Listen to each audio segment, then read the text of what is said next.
Good morning, students. I am Ashok Kumar Agarwal, Academic Counselor, IGNOU. Today we are studying BECC 134, Principles of Macroeconomics, Block 1, IS and LM Analysis, Unit 3, New Classical Synthesis. The concept of the new classical synthesis combines the ideas of classical economics and Keynesian economics through the investment, saving, liquidity and money supply framework.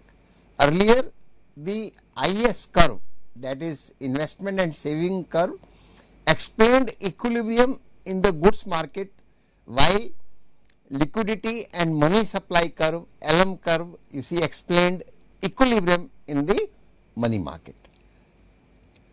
However, in a real economy, both markets operate simultaneously and influence one another.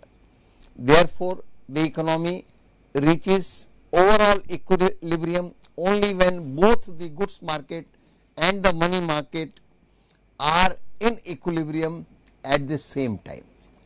The investment saving, liquidity, money supply model provides a framework to determine the equilibrium level of income, output and the equilibrium rate of interest simultaneously.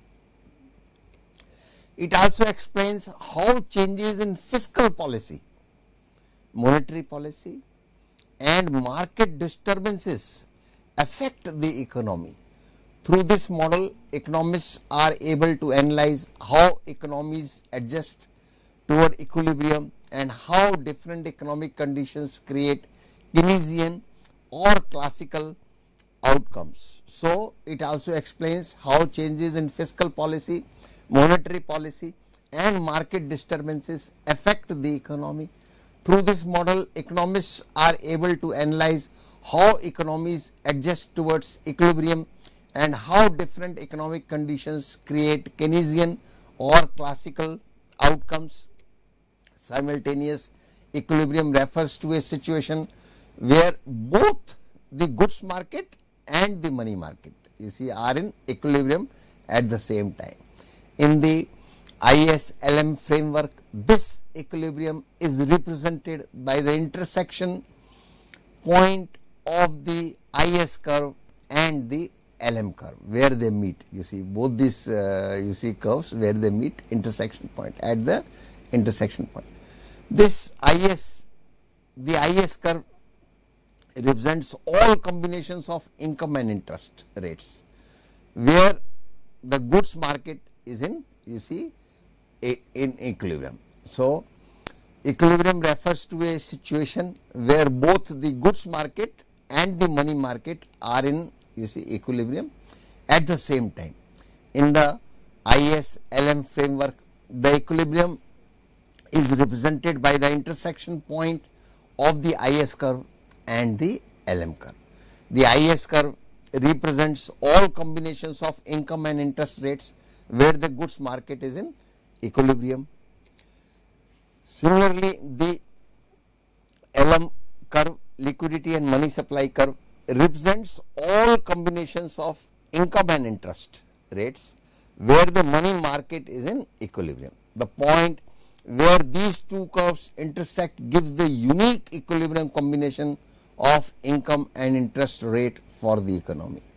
At the equilibrium point, firms produce exactly the amount of goods demanded in the economy and individuals hold the desired amount of money, balances and financial assets. So, the LM curve represents all combinations of income and interest rates where the money market is in equilibrium. The point where these two curves intersect gives the unique combination, unique equilibrium combination of income and interest rate for the economy. At the equilibrium point, firms produce exactly the amount of goods demanded in the economy and individuals hold the desired amount of money, balances and financial assets.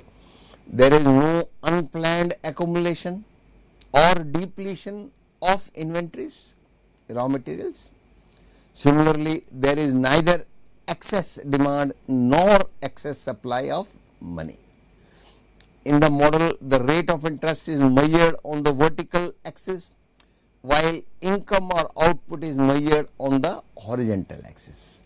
The equilibrium interest rate and equilibrium output level are determined simultaneously through the intersection of the IS and LM curves. So, there is no unplanned accumulation or depletion of raw materials inventories. Similarly, there is neither excess demand nor excess supply of money.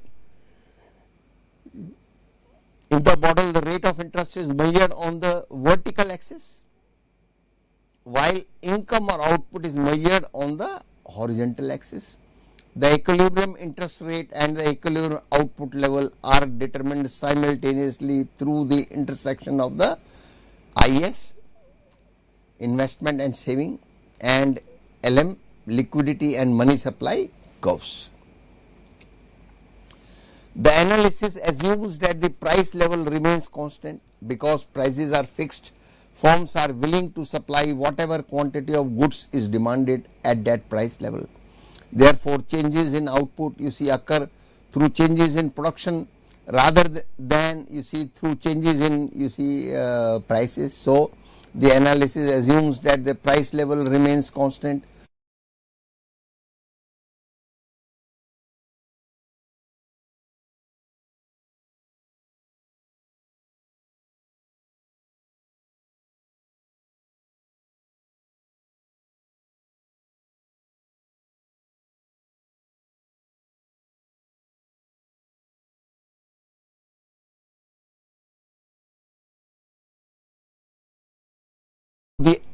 So, the analysis assumes that the price level remains constant. Because prices are fixed, firms are willing to supply whatever quantity of goods is demanded at that price level. Therefore, changes in output occur through changes in production rather than through changes in prices. Let us see this particular you see diagram. On vertical axis, interest rate is shown. On horizontal axis, you see output is shown.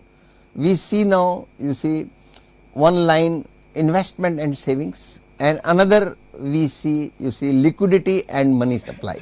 Both of these lines are intersecting at point E1. This is simultaneous equilibrium in goods and money market. A shift in the investment saving curve occurs when there is a change in autonomous expenditure in the economy.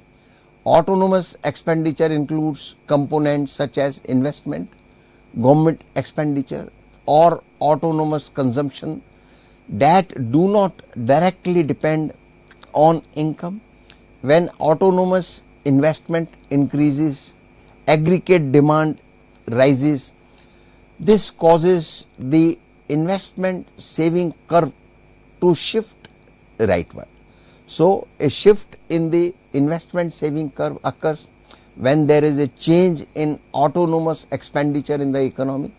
Autonomous expenditure includes components such as investment, government expenditure, or components such as investment, government expenditure, or autonomous consumption that do not directly depend on income.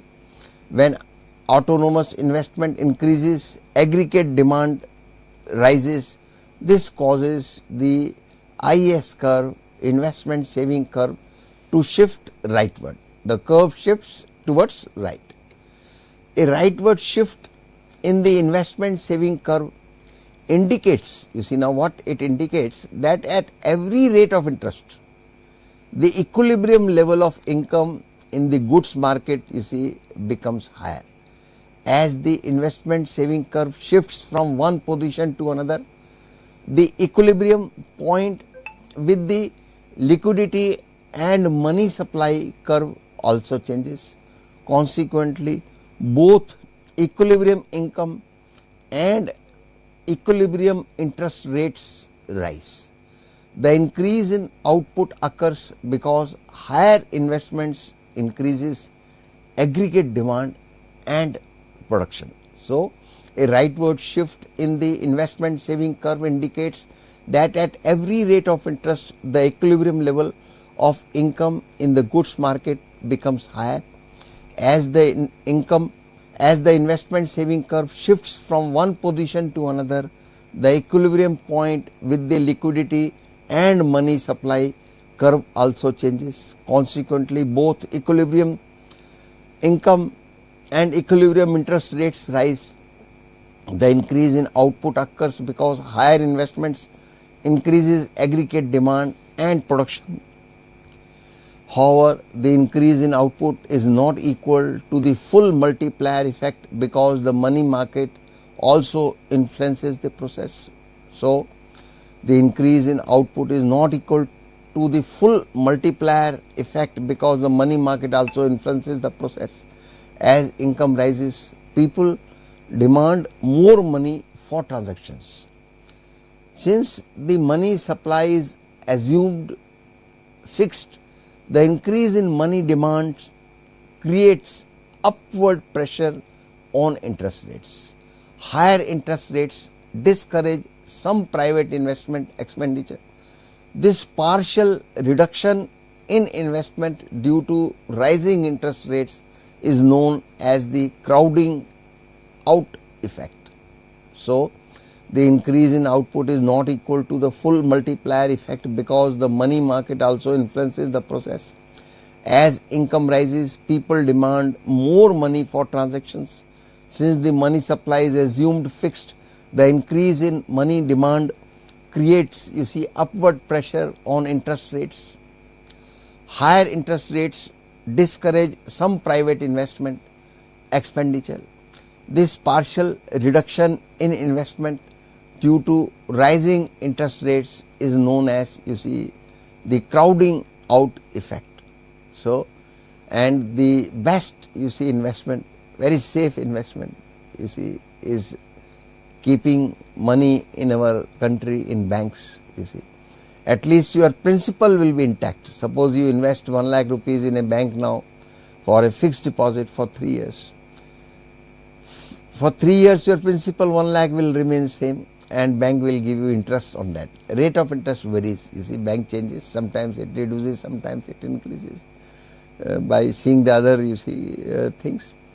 But if you invest 1 lakh rupees in the share market, tomorrow it will become 90,000, it can become 1,10,000 also.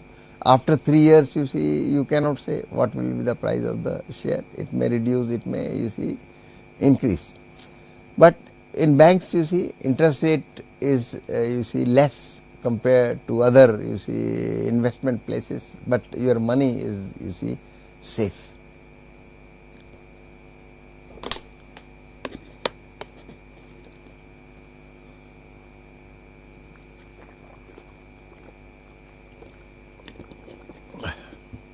Now, we will study shift in the investment saving curve.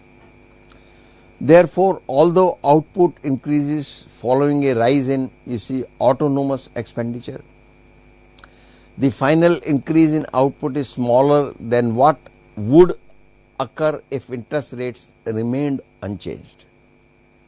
A leftward shift in the investment saving curve would produce the opposite effects. Autonomous expenditure, if autonomous expenditure declines, aggregate demand falls, the investment saving curve shifts leftward, output decreases and interest rates decline. So, although output increases following a rise in autonomous expenditure, the final increase in output is smaller than what would occur if interest rates remain unchanged. A leftward shift in the investment saving curve would produce the opposite effects. If autonomous expenditure declines, aggregate demand falls, the IS curve shifts leftward, you see output decreases and interest rates decline. Now, you see this curve where it is showing a shift in the investment saving curve. On the horizontal axis is income and output level. On the vertical axis is interest rates are, you see, shown. So, we have seen, you see, investment saving curve 1, investment saving curve 2. You see, in investment saving curve 1, when it intersects the, you see, liquidity and money supply, you see, curve at point E1, you see, and then in the next, you see, it you see IS2 curve and LM curve are intersected at point E2.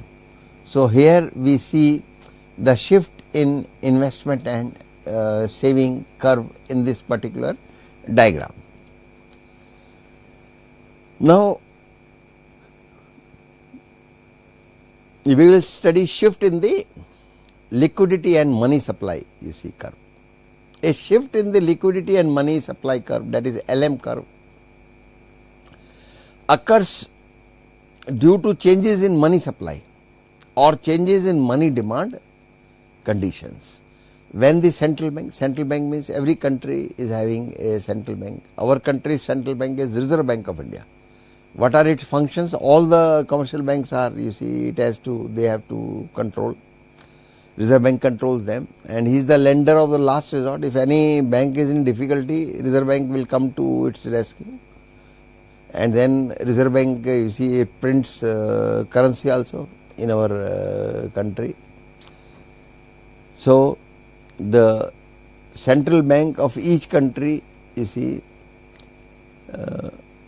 is the main bank under whom the other commercial banks, you see, work. Central bank does the inspection of other, you see, banks also, and they try to see whether other banks are following rules and regulations, you see, made by the central bank, by the government. So, a shift in liquidity management curve, you see, occurs due to changes in the money supply or changes in, you see, money demand conditions. When the central bank, you see, say Reserve Bank in our country, you see, increases the money supply, you see, the liquidity and money supply curve shifts, you see, rightward. Since the price level is assumed constant, an increase in nominal money supply increases real money balances available, you see, in the economy. The increased availability of money reduces the rate of interest because individuals now hold excess money balances and attempt to purchase financial assets such as, you see, bonds. As demand for bonds, you see, rises, bond prices, you see, increases and interest rates decline. So, lower interest rates, you see, encourage investment spending by firms. Increased investment raises, you see, aggregate demand and simultaneously aggregate demand and stimulates, you see, production and income. So, the increased availability of money, you see, reduces the rate of interest because individuals now hold excess money balances and attempt to purchase financial assets such as bonds. As demand for bond rises, you see, bond prices increases and interest rates decline. Lower interest rates, you see, encourage investment spending by firms. Increased investment raises, you see, aggregate demand and simultaneous production and income. Now, consequently, the equilibrium level of output rises while the equilibrium rate of interest, you see, falls. Thus, a rightward shift in liquidity money supply curve leads to lower, you see, interest rates and higher income levels.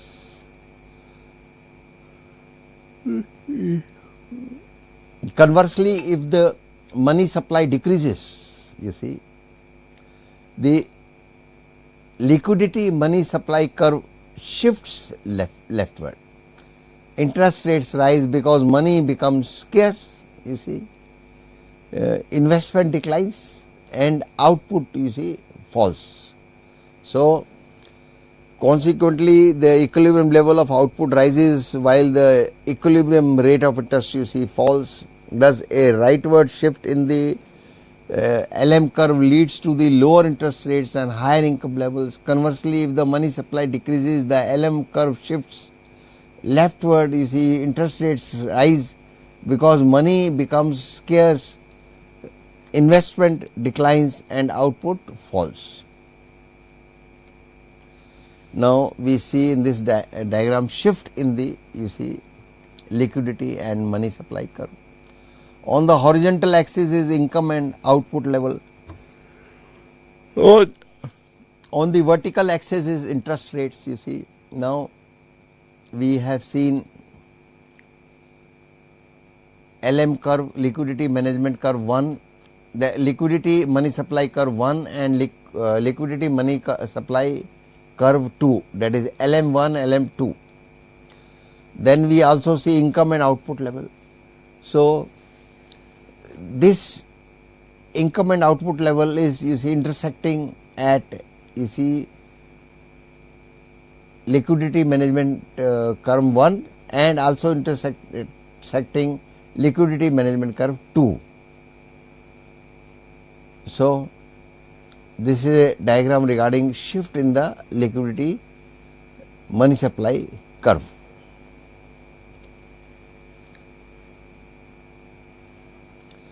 The IS-LM model not only explains equilibrium, but also explains how the economy adjusts when disequilibrium exists. Disequilibrium occurs whenever the economy operates at a point that does not you see lie on both the IS and LM curves simultaneously. In such situations, forces you see within the economy automatically push it back toward equilibrium.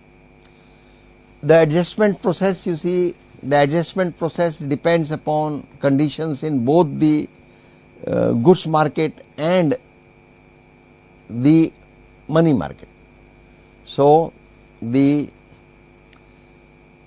investment saving liquidity money supply model not only explains equilibrium, but also explains how the economy adjusts when disequilibrium exists.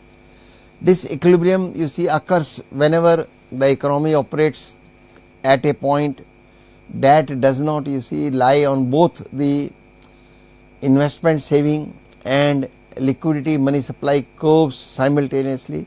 In such situations, forces you see within the economy automatically push it back toward equilibrium. The adjustment process depends upon conditions in both the goods market and the money market. Now, adjustments in the money market: if there is a excess demand for money, individuals attempt to increase their money holdings by selling financial assets such as bonds.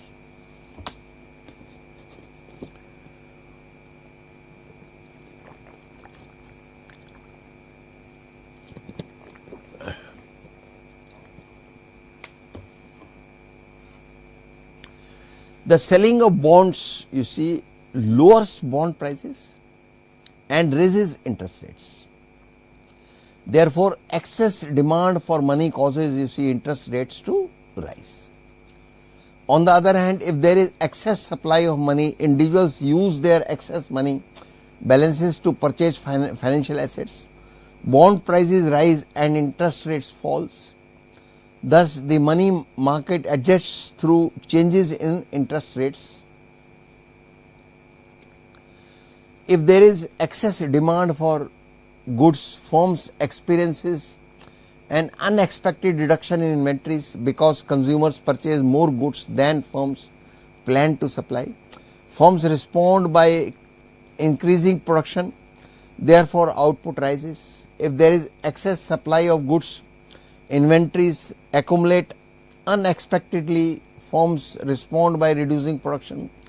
Consequently, output you see declines. Thus, the goods market adjusts through changes in output and income. Now we can see this, you see graph. This is disequilibrium situations and movement toward equilibrium. On the horizontal axis is income and output, on the vertical axis is interest rate.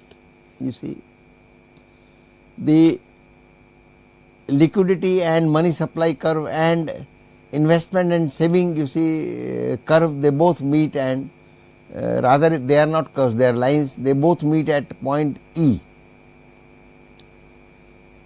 So this is about adjustment towards, you see, equilibrium.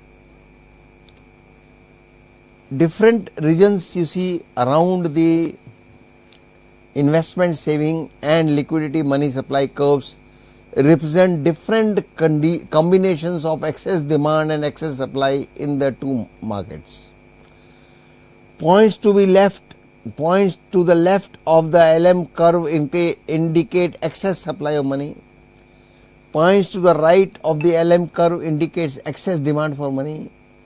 Points to the left of, you see, IS curve indicates excess demand for goods. Points to the right of the IS curve indicate excess supply of goods. Suppose the economy is at a point where there is excess demand for money and excess supply for goods. In such a situation, interest rates rise because people attempt to obtain money by selling assets.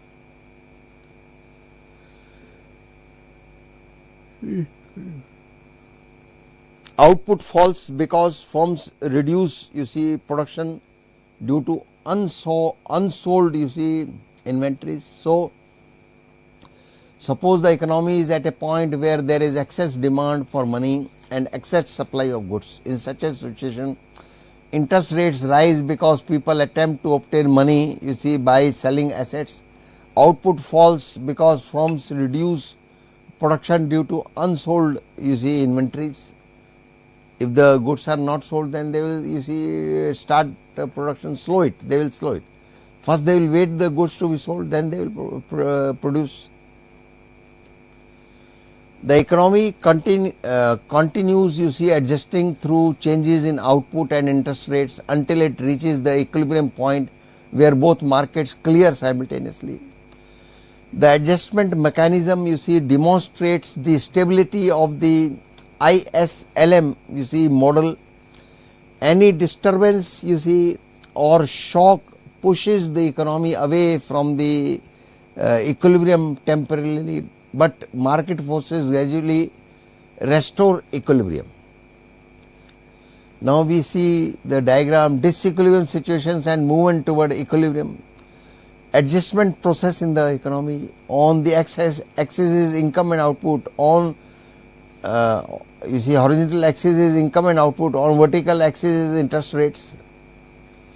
So here also we see LM curve intersecting, you see, IS curve at a point E.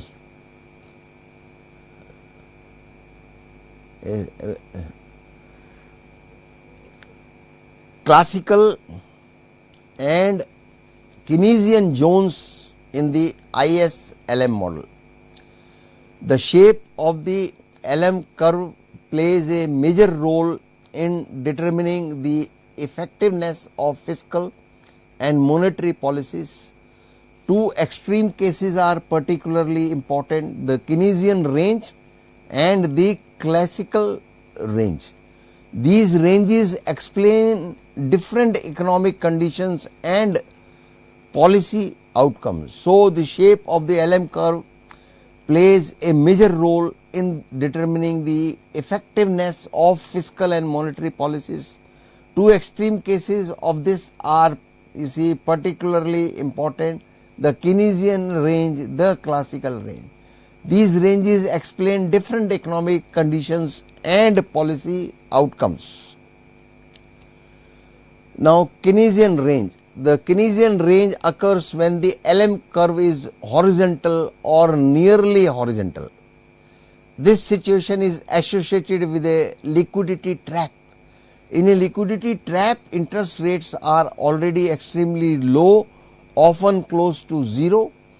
At such low interest rates, people you see prefer to hold money rather than you see invest in bonds, because they expect interest rate to rise in future, which would you see reduce bond prices and cause capital you see losses. Since people willingly hold any amount of money supplied at the prevailing interest rate, increase in money supply do not reduce interest rates further. As a result, you see monetary policy becomes ineffective. Under such circumstances, expansionary you see fiscal policy becomes highly effective. When government you see expenditure increases, aggregate demand rises and the investment saving curve you see shifts rightward. Since interest rates do not increase significantly, private investment is not crowded out, therefore income and output you see rises substantially. The Keynesian range effect a depressed economy with idle you see resources and unemployment, where government intervention through fiscal policy is essential to stimulate economic activity. Now we come, after Keynesian range, we come on classical range. The classical range occurs when the liquidity money supply curve is vertical or nearly vertical. In this situation, money demand is you see highly insensitive to interest rates. People prefer to hold financial assets rather than money because interest rates are already high and financial assets yield attractive returns. If the government increases expenditure and finances it through borrowing, demand for funds rise you see sharply. So the classical you see range occurs when the liquidity money supply curve is vertical or nearly vertical. In this situation, money demanded is highly insensitive to interest rates.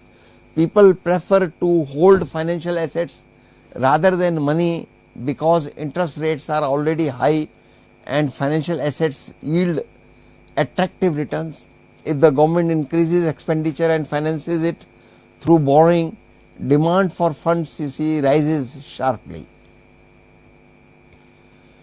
Since money demand does not respond you see much to interest rate changes, interest rates increases simultaneously. The sharp rise in interest rate discourages private investment almost completely. This phenomenon is known as complete crowding out. As a result, government expenditure merely replaces you see private investment rather than increasing you see total demand. So since money demand does not respond much to interest rate changes, the interest rates you see increases substantially. The sharp rise in interest rates discourage private investment almost completely. This phenomena is known as complete crowding out. As a result, government expenditure merely replaces private investment rather than increasing you see total demand. Therefore, output and income you see do not rise significantly. The classical range fiscal policy becomes ineffective while monetary policy is more effective. This situation reflects on an economy operating near full employment, where increase in aggregate demand mainly affect interest rates rather than you see output. Intermediate or moderate range, you see, this is the third one. Between the Keynesian and classical extremes lies the intermediate range, which is considered more realistic. In this range, the liquidity money supply curve is upward sloping. Both fiscal you see policy and monetary policy influence output and interest rates. When government expenditure increases, output rises, but interest rates you see also increases moderately. The increase in interest rates crowds out not outs only part of the private investment rather than all of it. Therefore, both income and interest rates you see increase simultaneously. The moderate range reflects the real world economies more you see accurately, because neither complete liquidity traps nor perfectly you see vertical LM curves you see are commonly observed in practice.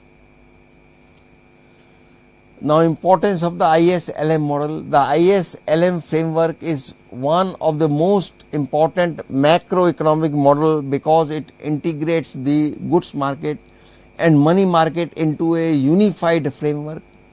It helps economists and policy markets understand how fiscal policy and monetary policy influence equilibrium, income, output and interest rates. The model also explains how economies adjust after shocks or disturbances and provides insight into the effectiveness of different policy measures under varying economic conditions. Through the concept of Keynesian and classical ranges, the model demonstrates that the effectiveness of government policies depends on the shape of the LM curve and the prevailing economic environment. The new classical synthesis you see combines Keynesian and classical ideas through the IS-LM framework. The model explains simultaneously equilibrium in the goods and money markets and determines equilibrium, income and interest rates. Changes in autonomous expenditure shifts the IS curve, while changes in money supply shift the LM you see curve. These shifts affect equilibrium, output and interest rates differently depending on economic conditions. The model also explains how the economy adjusts back toward equilibrium whenever equilibrium occurs. Through the concept of Keynesian and classical zones, it highlights the varying effectiveness of fiscal and monetary policies. Overall, the IS-LM framework provides a comprehensive understanding of macroeconomic equilibrium, policy effectiveness and economic adjustment processes. So, the model also explains how the economic adjusts back toward equilibrium whenever disequilibrium occurs. Through the concept of Keynesian and classical zones, it highlights the varying effectiveness of fiscal and monetary policies. Overall, the investment saving, liquidity, money supply framework provides a comprehensive understanding of macroeconomic equilibrium, policy effectiveness and economic adjustment processes. Now, we come on block 2. This block 2 is about gross domestic product and price level in short run and long run. Now, we come on unit 4, that is aggregate demand. You see, aggregate demand, we write in short as AD, is one of the central concepts in macroeconomics because it explains that total demand for goods and services in an economy at different price levels. In earlier macroeconomic analysis through the IS-LM framework, the price level was assumed to remain fixed. Under that assumption, equilibrium, output and interest rates were determined through the interaction of the goods market and the money market. However, in a real economy, prices are not always constant. Changes in the overall price level affect you see money demand, investment, consumption and output.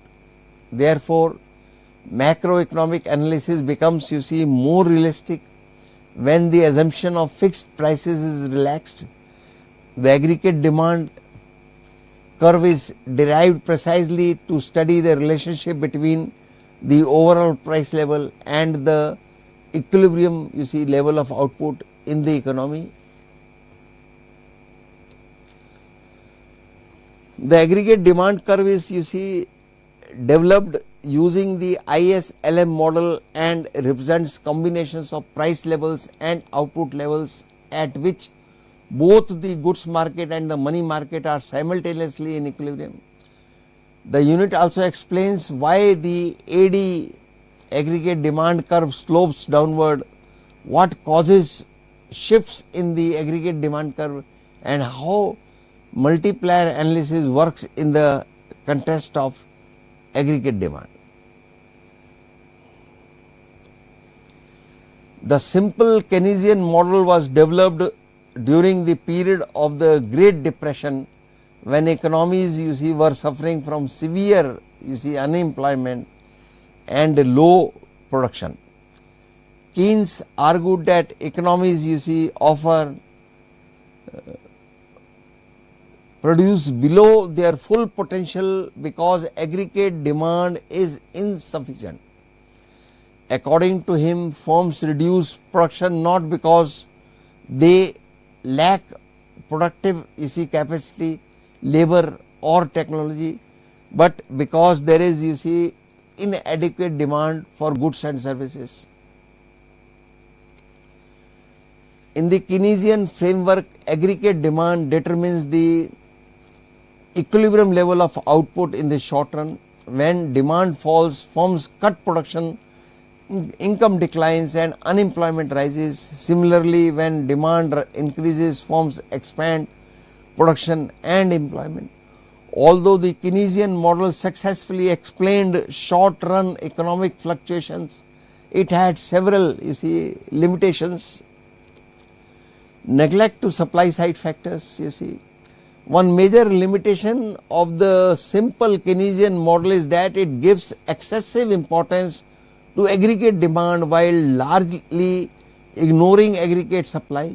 In reality, the productive capacity of an economy depends upon such factors as labor, capital, technology, institutional arrangements, market structure and natural resources. So, one major limitation of the simple Keynesian model is that it gives excessive importance to aggregate demand while largely, you see, ignoring aggregate supply. In reality, the productive capacity of an economy depends upon factors such as labor, capital, technology, institutional arrangements, you see, market structures and natural, you see, resources. Even if aggregate demand increases continuously, the economy cannot, you see, produce unlimited output because production is constrained by available resources and productive efficiency. Therefore, supply side factors are equally important in determining economic growth and, you see, output. The simple Keynesian model, you see, fails to adequately incorporate these supply constraints into macroeconomic analysis. So, even if aggregate demand increases continuously, the economy cannot produce, you see, unlimited output because production is constrained by available resources and productive efficiency. Therefore, supply side factors are equally important in determining economic growth and output. The simple Keynesian model, you see, fails to adequately incorporate these supply constraints into macroeconomic analysis. Another important limitation is that the simple Keynesian model concentrates mainly on the goods market and does not adequately consider the role of the money market and interest rates. The Keynesian cross model explains equilibrium output through aggregate expenditure but does not incorporate interactions between money demand, money supply and interest rate. As a result, the analysis remains partial rather than, you see, general. In reality, changes in income affect money demand, which in turn influences interest rates and investment.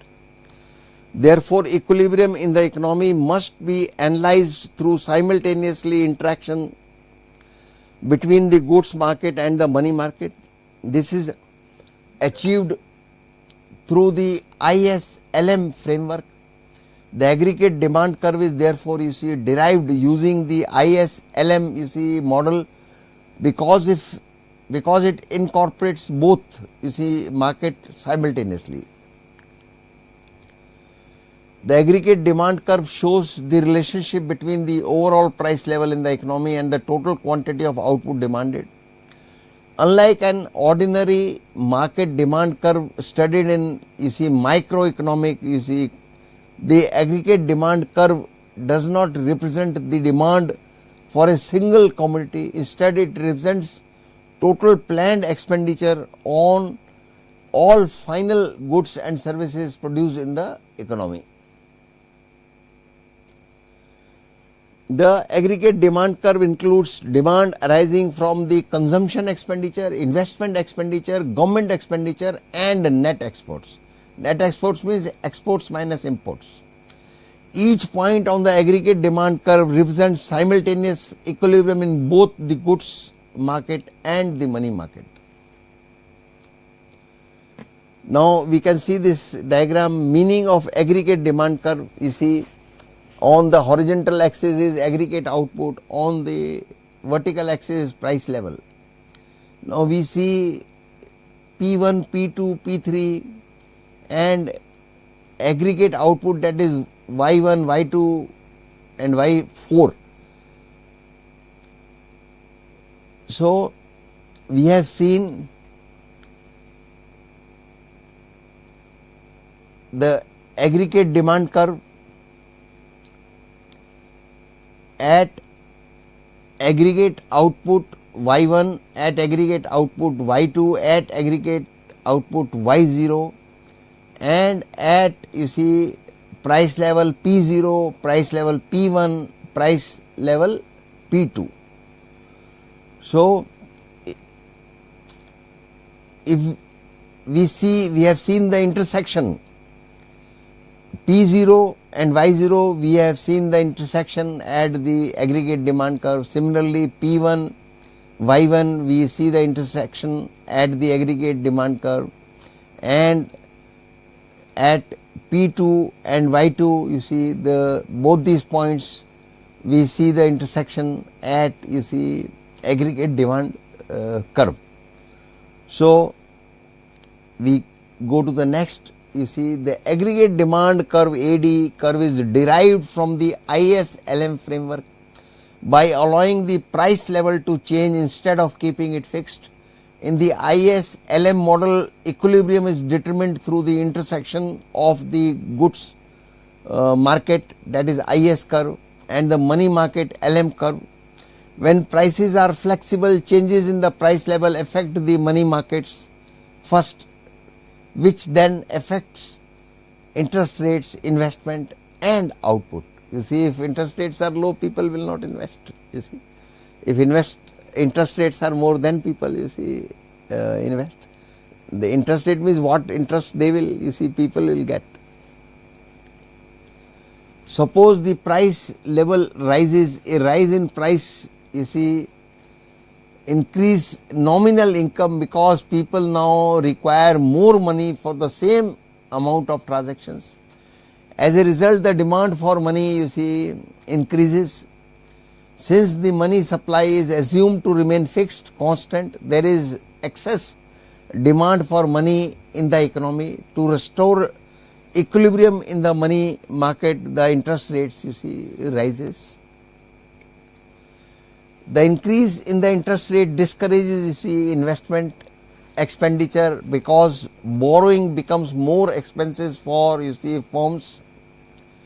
A fall in investment reduces aggregate expenditure, which ultimately you see lowers equilibrium output and income in the economy. Thus, a higher price level you see leads to a lower level of output demanded.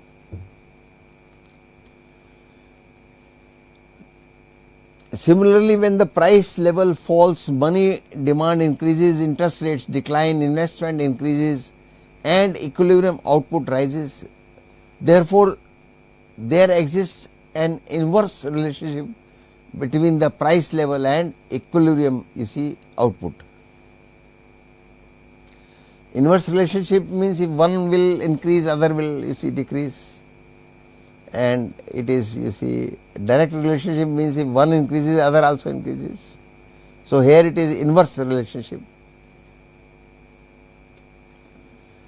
Graphically, a rise in the price level reduces real money balance, you see MP, causing the LM curve to shift leftward. The new equilibrium between the IS and LM curves occurs at a higher interest rate and lower output level. By plotting different equilibrium output levels corresponding to you see different price levels, we obtain the downward sloping aggregate demand curve.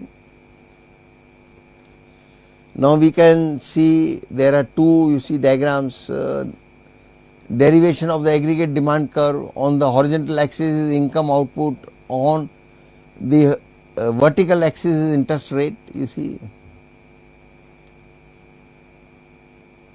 So, derivation of the aggregate demand curve. Now, what we conclude from these diagrams, in the LS, in the IS LM model, money demand depends on nominal you see income, which is equal to the product of price level and real income PY.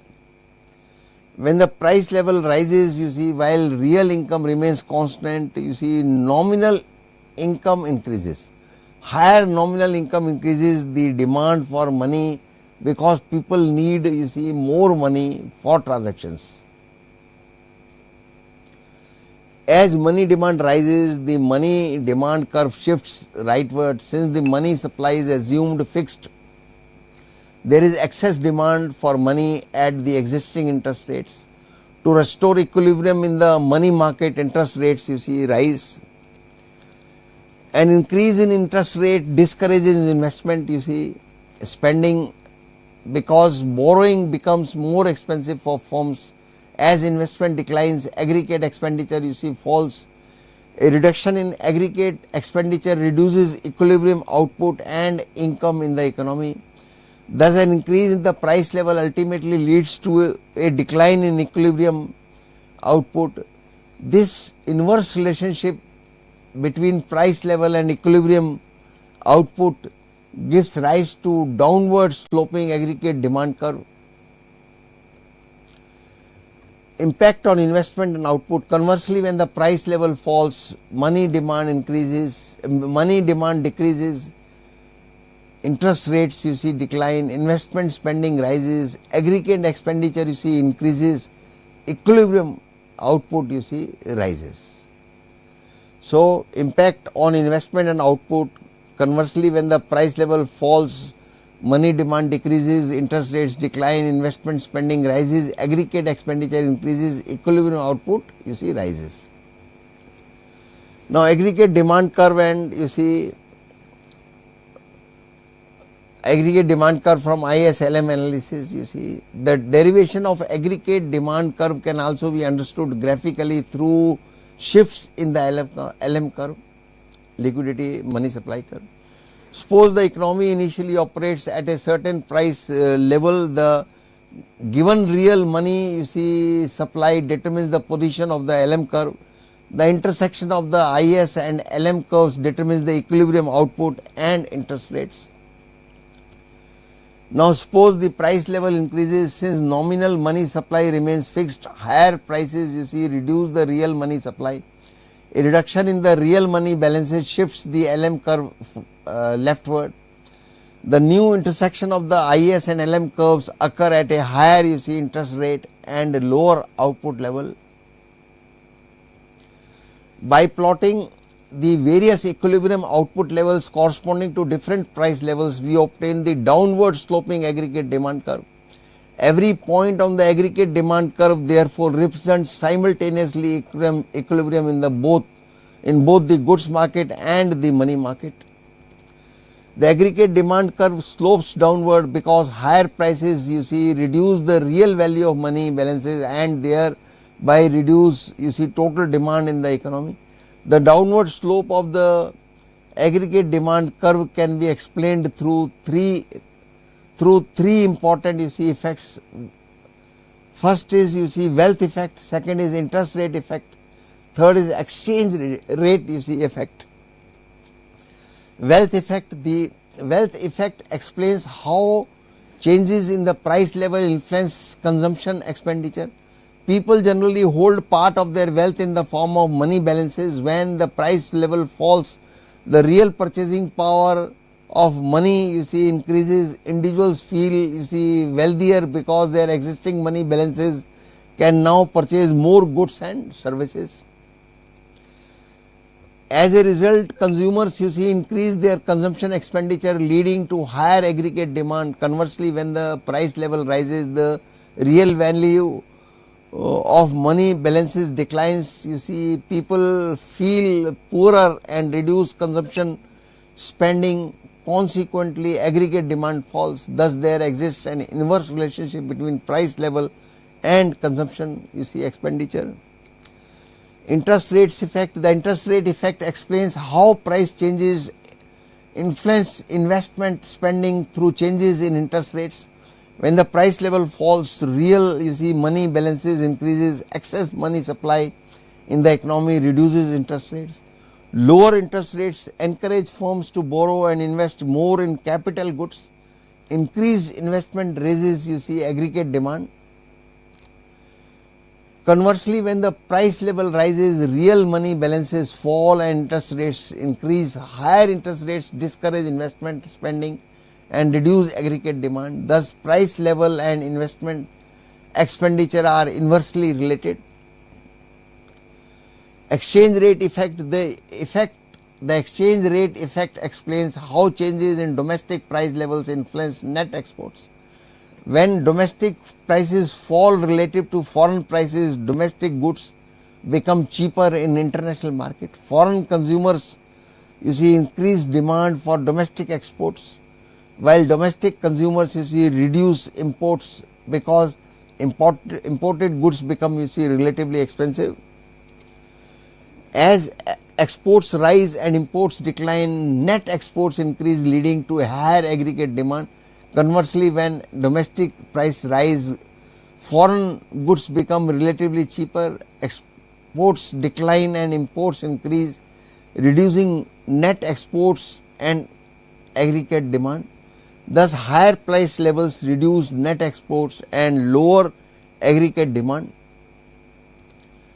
Now, shift in the aggregate demand curve. A movement along the aggregate demand curve occurs because of changes in the price level. However, a shift of the aggregate demand curve occurs due to changes in factors other than the price level. Any factor that changes aggregate expenditure independently of the price level will shift the aggregate demand curve. A rightward shift of the aggregate demand curve indicates higher aggregate demand at every price level, while a leftward shift indicates lower aggregate demand at every price level. Now, they have explained it by the diagram. Same on the vertical axis is the price level and on horizontal axis is income level, and they have shown here aggregate demand curve. Now, factors causing shift in aggregate demand curve. Changes in investment, that is the first factor. Another factor is changes in consumption. Third factor is changes in government expenditure. Fourth factor is changes in taxes. Fifth factor is changes in net exports. Net exports means exports minus imports. Changes in money supply. Next is multiplier analysis with aggregate demand curve. The multiplier effect refers to the process through which an initial increase in spending leads to a larger increase in national income. In the aggregate demand framework, changes in autonomous expenditure shift the aggregate demand curve by an amount greater than the initial change because of multiplier effects. When price level and interest rates are flexible, two important multipliers emerge. One is fiscal policy multiplier, another is monetary policy multiplier. The fiscal policy multiplier measures the change in national income resulting from a change in government expenditure while holding money supply constant. When government expenditure increases, the investment saving curve shifts rightward. This raises output and income. However, the final increase in income is smaller than the full shift of the investment saving curve, because higher income increases money demand, which raises interest rates and partial crowds out private investment. Thus, the impact of fiscal expansion is moderated by intersections between the goods market and the money market. So, students, we are closing our session now. More we will study in the next lecture. Thank you very much, students.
2 సిబ్బంది నిర్వహణ పౌర సేవల యొక్క శిక్షణ. అంటే శిక్షణ యొక్క అర్థం, ప్రాముఖ్యత, రకాలు. బ్రెజిల్ పౌర సేవల శిక్షణ మరియు రష్యాలో పౌర సేవల శిక్షణ, చైనా, ఆఫ్రికా, ఇండియా దేశాల్లో ఈ యొక్క ఎలా ఉంటుందో వాటి గురించి నేను మీకు వివరిస్తాను. అయితే ఇక్కడ బ్రిక్స్ దేశాల్లో ఉద్యోగుల శిక్షణ ప్రక్రియ ఎలా ఉంటుందో మరి చెప్తాను. అయితే ఇక్కడ పరిచయంలో మానవ వనరుల అభివృద్ధిలో శిక్షణ ఒక కీలకమైన అంశమని విశ్వవ్యాప్తంగా అంగీకరించబడింది. ఇది ఒక వ్యక్తి యొక్క జ్ఞానాన్ని నవీకరించడం, నైపుణ్యాలు మరియు విలువలను పెంపొందించడం, ఇంకా పాతుకుపోయిన ఆలోచన విధానాలను మార్చడంలో సహాయపడడం ద్వారా వారి విద్యకు పరిపూరకంగా ఉంటుంది. ఇది జట్టు స్ఫూర్తిని కూడా ప్రోత్సహిస్తుంది మరియు సాధారణంగా ఒక సంస్థకు మరియు తద్వారా సమాజానికి ఒక వ్యక్తి యొక్క విలువను పెంచుతుంది. ఇది మనకు బ్రిక్స్ దేశాల్లో అంటే బ్రెజిల్, చైనా, రష్యా. అసలు శిక్షణ యొక్క అర్థము, ప్రాముఖ్యత. విలియం జే టోర్నీ శిక్షణ ఉద్యోగుల్లో నైపుణ్యాన్ని, అలవాటు, జ్ఞానం మరియు వైఖరులను అభివృద్ధి చేసే ప్రక్రియగా నిర్వచించారు. దీని ఉద్దేశం ఉద్యోగులు వారి ప్రస్తుత ప్రభుత్వ పదవుల్లో సమర్థతను పెంచడం మరియు భవిష్యత్తు ప్రభుత్వ పదవులను వారిని సిద్ధం చేయడం. టోర్నీ 1953 శిక్షణ యొక్క ప్రాథమిక లక్ష్యాలు తన పనిని స్పష్టతతో మరియు ఖచ్చితత్వంతో నిర్వహించగల సివిల్ సర్వెంట్ను తయారు చేయడం, సివిల్ సర్వెంట్ను తన పనికి అనుగుణంగా తీర్చిదిద్దడం, సివిల్ సర్వెంట్లో సమాజ చైతన్యాన్ని పెంపొందించడం, ఉన్నత బాధ్యతలను వారికి సామర్థ్యాన్ని మరి అభివృద్ధి చేయడం, సివిల్ సర్వెంట్ నైతిక స్థైర్యాన్ని మెరుగుపరచడం, సివిల్ సర్వెంట్ దృష్టిని మరియు ఆలోచన విధానాన్ని విస్తృతం చేయడం, సివిల్ సర్వెంట్లు లోపాలను సరిదిద్దడం, ఉద్యోగులలో ఐకమత్య స్ఫూర్తిని ప్రోత్సహించడం మరియు ఒక సివిల్ సర్వెంట్ యజమాని కాదు, ప్రజాసేవకుడు తన వైఖరిని పెంపొందించడం. సివిల్ సర్వీసులు సందర్భంలో నిర్వాహకులు అని సరిగ్గానే పేర్కొనబడింది. పుట్టుకతో కాకుండా తయారు చేయబడతారు. అందువల్ల పౌర సేవకులకు శిక్షణ ఇవ్వడం అనేది ప్రభుత్వానికి ఒక ముఖ్యమైన సిబ్బంది విధి. వివిధ రకాల శిక్షణలు ఉంటాయి. ప్రవేశానికి ముందు శిక్షణ.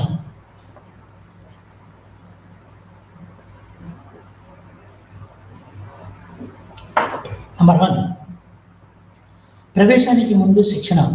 ప్రభుత్వ సేవల్లో ప్రవేశించాలని ప్రభుత్వ సేవల్లో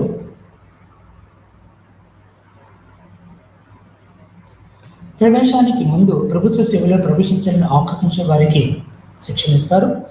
ఓరియంటేషన్ అంటే సంస్థలో కొత్తగా చేరిన వారిని పరిచయం చేయడం. ఇండక్షన్ ప్రోగ్రామ్ అంటారు కొత్తగా చేరిన వారిని. సేవాకాల శిక్షణ సేవలో చేరిన తర్వాత అందించబడు. ఉద్యోగంలో చేరిన తర్వాత ఉద్యోగుల సాధారణ సామర్థ్యాన్ని విస్తరించే శిక్షణ. స్వల్పకాలిక కొన్ని వారాలు 1 లేదా 2 నెలల పాటు శిక్షణ మరియు దీర్ఘకాలిక శిక్షణ 6 నెలల నుండి 1 సంవత్సరం వరకు వీరికి శిక్షణ ఇస్తారు.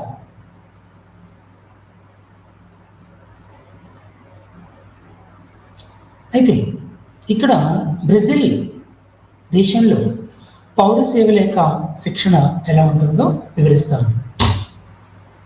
బ్రిక్స్ సభ్య దేశాలన్నీ ప్రాంతీయ మరియు ప్రపంచ వ్యవహారాలపై గణనీయమైన ప్రభావాన్ని చూపే ప్రముఖ అభివృద్ధి చెందుతున్న లేదా కొత్తగా పారిశ్రామికీకరణ చెందిన దేశాలు. బ్రెజిల్ సమాఖ్య ప్రభుత్వంలో దౌత్య రంగంలో తప్పనిసరిగా శిక్షణ కోర్సును చేర్చే పద్ధతి అనేక దశాబ్దాల క్రితమే ప్రారంభమైంది. కానీ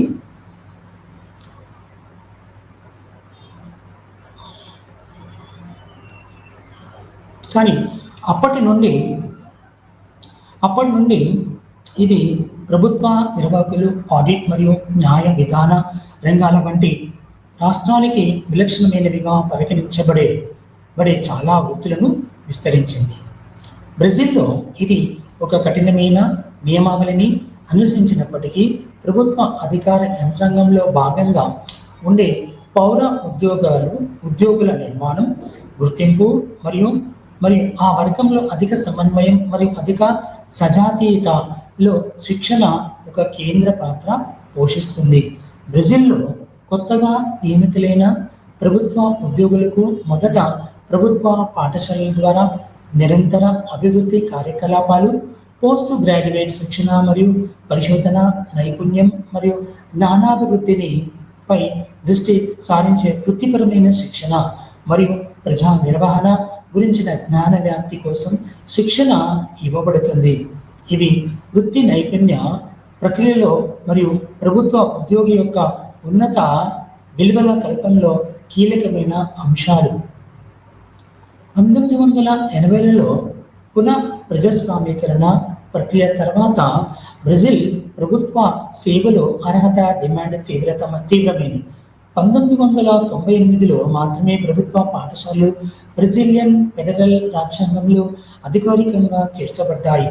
1998 నాటికి బ్రెజిలియన్ ఫెడరల్ రాజ్యాంగం యొక్క 19వ సవరణ ఫెడరల్ మరియు రాష్ట్ర ప్రభుత్వాలు తమ సిబ్బంది విద్య మరియు అభివృద్ధి కోసం ప్రభుత్వ పాఠశాలను తప్పనిసరిగా నిర్వహించాలని నిర్ధారించింది. జాతీయ స్థాయిలో సమాఖ్య ప్రభుత్వంలోని అన్ని స్థాయిల్లో మరియు అన్ని ప్రభుత్వ శాఖల్లో శాసన, కార్యనిర్వహణ శాఖ, న్యాయ శాఖ, ఈ 3 శాఖల్లో పౌర ఉద్యోగులకు శాశ్వత శిక్షణను అందించడమే ప్రభుత్వ శిక్షణ పాఠశాలల లక్ష్యం మరియు ఆశయం. 2003 నుండి Brazilian national school of public administration సమన్వయంతో ప్రభుత్వ పాఠశాలల జాతీయ నెట్వర్క్ ఏర్పాటు చేయబడింది.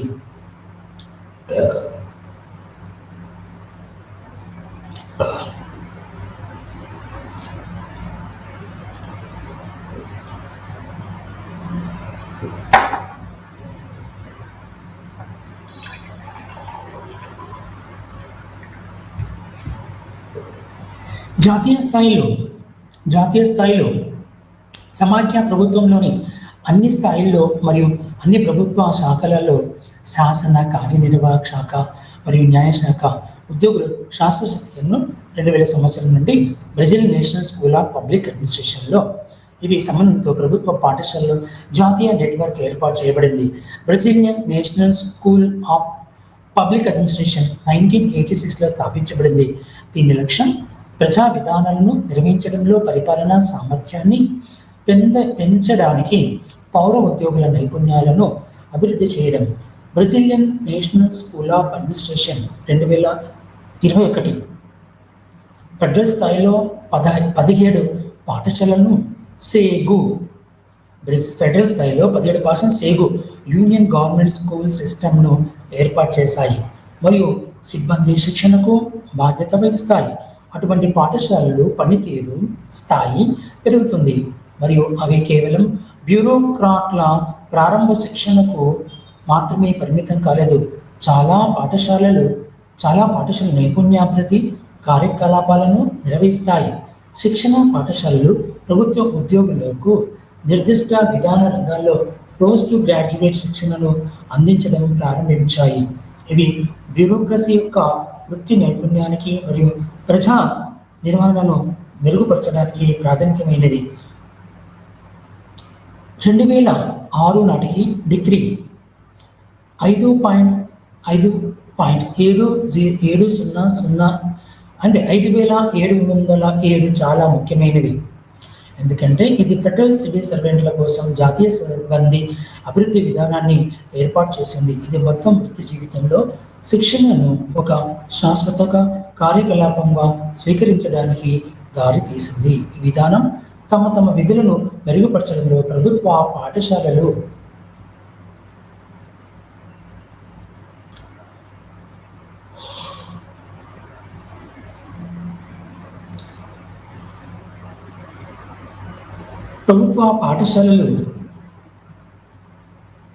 అంటే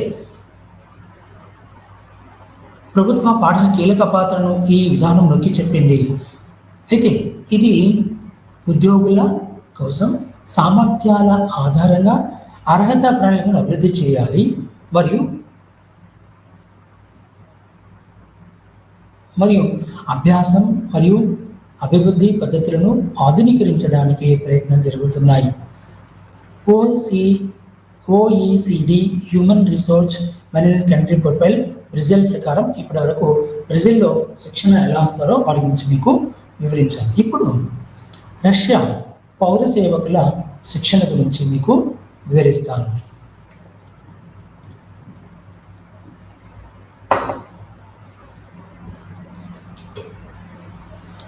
రష్యాలో ప్రభుత్వ ఉద్యోగుల శిక్షణ విధానం ఇటీవలి సంవత్సరాల్లో బహుముఖ మరియు సంక్లిష్టమైన విభిన్న కార్యక్రమాల సముదాయంగా అభివృద్ధి చెందింది. ప్రభుత్వ ఉద్యోగుల శిక్షణ దేశవ్యాప్తంగా సమాఖ్య మరియు ప్రాంతీయ స్థాయిలలో ప్రభుత్వ సంస్థలు మరియు విద్యా సంస్థల మధ్య పంపిణీ చేయబడుతుంది. ప్రస్తుతం ప్రభుత్వ ఉద్యోగుల శిక్షణ వ్యవస్థ రష్యన్ భాషలో డిపిఓజిఎస్ వ్యవస్థ అనగా ప్రభుత్వ ఉద్యోగుల కోసం అనుబంధ వృత్తి విద్యా సంస్థ. ఇది వివిధ రకాల విద్యా కార్యక్రమం కలిగి ఉంటుంది. ఒకటి, ప్రభుత్వ సంస్థల అత్యవసర కార్యాచరణ అవసరాలకు అనుగుణంగా తయారు చేయబడిన 72 గంటల వరకు ఉండే స్వల్పకాలిక శిక్షణ కార్యక్రమాలు. రెండవది, ప్రభుత్వ ఉద్యోగుల అర్హతను పెంచే మధ్యంతర కార్యక్రమాలు సాధారణంగా సుమారుగా 144 గంటలు. మూడవది, ప్రభుత్వ సంస్థ నుండి మరొక ప్రభుత్వ సంస్థకు ఉద్యోగి స్థానం మారిన సందర్భంలో లేదా కార్యనిర్వాహక స్థాయి నుండి నిర్వాహక స్థాయికి ఉన్నత స్థాయి పదవి మార్పు జరిగిన సందర్భంలో లేదా కొన్ని నూతన కార్యకలాపాల అవసరం ఏర్పడిన సందర్భంలో పునః అర్హత కార్యక్రమాలు 500 గంటలు ఉంటాయి. నాలుగవది, ఉన్నత నిర్వాహక పదవులలో ఉన్న ప్రభుత్వ ఉద్యోగుల కోసం పబ్లిక్ అడ్మినిస్ట్రేషన్లో మాస్టర్స్ ప్రోగ్రాంలు 1000 గంటల వరకు ఉంటాయి. ఐదవది, విదేశాలలో శిక్షణ సహా ఆచరణాత్మక శిక్షణ కార్యక్రమాలు మొదలైనవి ఉంటాయి.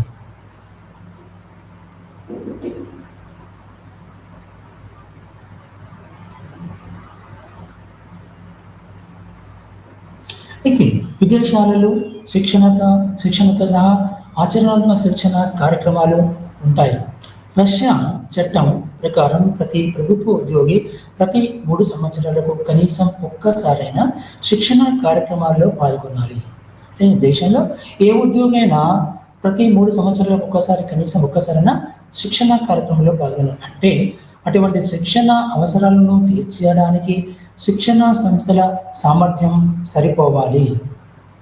రష్యా అంతటా సుమారు 400 నుండి 500 వరకు శిక్షణా సంస్థలు విస్తరించి ఉన్నాయని అంచనా.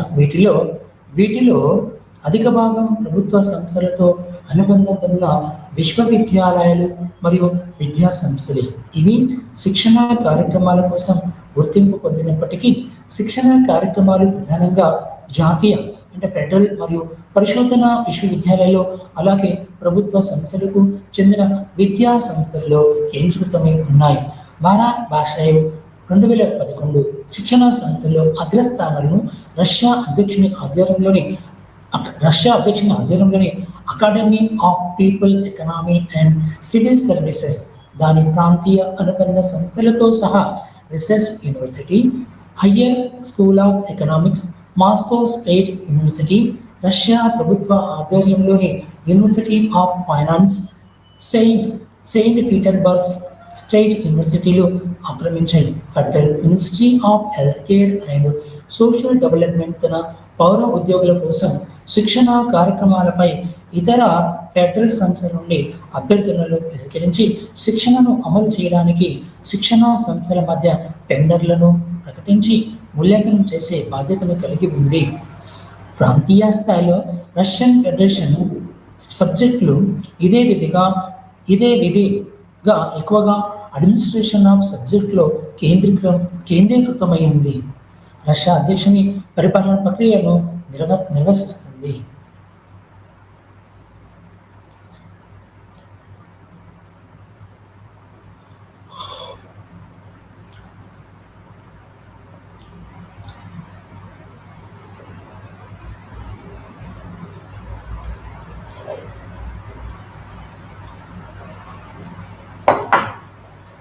ప్రస్తుతం రష్యన్ పౌర ఉద్యోగుల శిక్షణ విధానంపై చాలా విమర్శలున్నాయి. కార్యనిర్వాహక స్థాయి ప్రభుత్వ ఉద్యోగి శిక్షణ కోసం నిధులు కేటాయింపు నిబంధనలు, గంటలు చాలా తక్కువ నిధులు కేటాయిస్తాయి. ఒక శిక్షణ గంటకు $2.5 చొప్పున కేటాయించగా నిర్వాహక స్థాయికి గంటకు $4 కేటాయిస్తారు. కానీ ఒక సెమినార్ బృందంలో శిక్షణ పొందే ఉద్యోగుల సంఖ్య కేవలం 6 మందికి మాత్రమే పరిమితం కావడం వల్ల చాలా వనరులు వృధా అవుతున్నాయి. శిక్షణ కార్యక్రమాల కోసం శిక్షణ సంస్థల ఎంపికలో నెమ్మదైన ప్రక్రియలో సహా టెండర్ల యొక్క అనుచితమైన విధానాలు.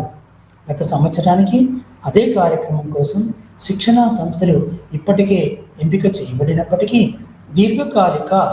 దీర్ఘకాలిక శిక్షణ కార్యక్రమాలు ప్రతి క్యాలెండర్ సంవత్సరంలో టెండర్ల ద్వారా వెళ్ళవలసిన అవసరం ఉంది. టెండర్ల ప్రక్రియలోని ఇబ్బందులు మరియు కార్యక్రమాలకు నిధుల కొరత కారణంగా ఫెడరల్ బడ్జెట్లో ఫెడరల్ సివిల్ సర్వెంట్ల కోసం శిక్షణ నిధులు కేటాయించిన నిధులన్నింటినీ ఖర్చు చేయడం అసాధ్యం.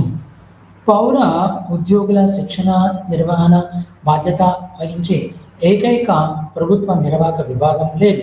దానికి బదులుగా రష్యాలో అటువంటి 3 విభాగాలు ఉన్నాయి. రష్యా అధ్యక్షుని పరిపాలన, ప్రభుత్వ యంత్రాంగం,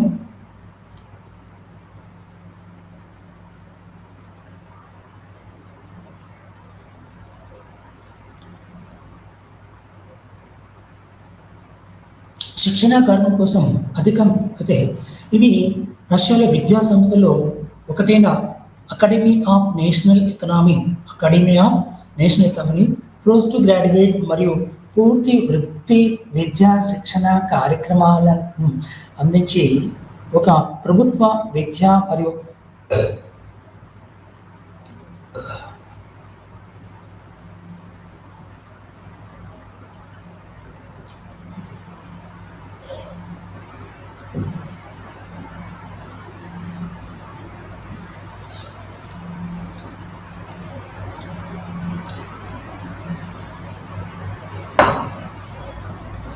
రష్యన్ ఫెడరేషన్ యొక్క సమాఖ్య సంస్థలు మరియు సబ్జెక్టుల పౌర సేవకులకు శిక్షణ, నిరంతర విద్య మరియు అర్హతల ఉన్నతీకరణ, స్థానిక స్వయం పరిపాలనా సంస్థల పౌర ఉద్యోగుల సామర్థ్య నిర్మాణం మరియు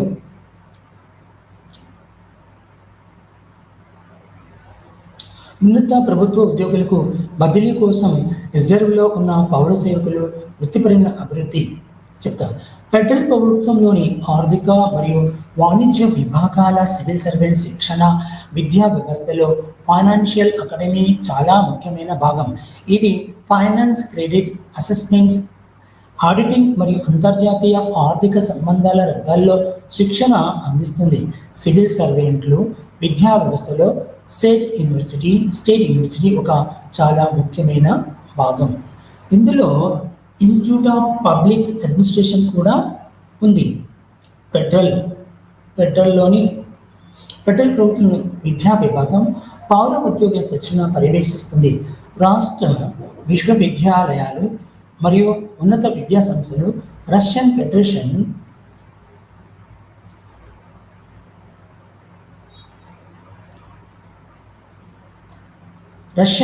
ఫెడరేషన్ ఆర్థిక మంత్రిశాఖ ఆధ్వర్యంలోని బడ్జెట్ మరియు ట్రెజరీ అకాడమీ శిక్షణ ఇస్తాయి. ఇది బడ్జెట్ ప్రక్రియలు, ట్రెజరీ, ఆర్థిక నియంత్రణ, పన్నులు, ఆర్థిక మార్కెట్లు మరియు ఆడిటింగ్ నిపుణులకు శిక్షణ ఇస్తుంది. అన్ని రష్యన్ రాష్ట్ర పన్ను అకాడమీలు రష్యన్ ఫెడరల్ సర్వీసెస్ యొక్క పన్ను పోలీస్ అకాడమీ, రష్యన్ ఫెడరేషన్ వాణిజ్య మంత్రిత్వ శాఖ ఆధ్వర్యంలో విదేశీ వాణిజ్యం కోసం అన్ని రష్యన్ అకాడమీలు, Russian federation state customs committee ఆధ్వర్యంలో Russian customs academy, Russian federation విదేశీ వ్యవహారాల మంత్రిశాఖ దౌత్య అకాడమీ తమ శాఖల్లో పౌర ఉద్యోగులకు శిక్షణ, నిరంతర విద్య మరియు అర్హతల ఉన్నతీకరణను అందిస్తాయి. 1999 ప్రకారం పౌర ఉద్యోగుల శిక్షణ కోసం తదుపరి చర్యలపై రష్యన్ ఫెడరేషన్ అధ్యక్షుడు ఆదేశాల మేరకు వృత్తిపరమైన శిక్షణ, అర్హతల ఉన్నతీకరణ మరియు రాష్ట్ర పౌర ఉద్యోగులను శిక్షణ కోసం విదేశాలకు పంపడం జరుగుతుంది. అంటే వృత్తిపరమైన నిరంతర విద్య అనేది ఫెడరల్, రాష్ట్ర ముఖ్య పదవులకు మొదటిసారిగా నియమితులైన రాష్ట్ర పౌరులకు కోసం ఉద్దేశించబడింది. దీని నుండి న్యాయవాదులు, విభాగతులు, డిప్యూటీలు మరియు అందరూ కలిసి పనిచేస్తున్న వారు కొందరు మినహాయించి అందరికీ ఈ యొక్క శిక్షణ అందించబడుతుంది.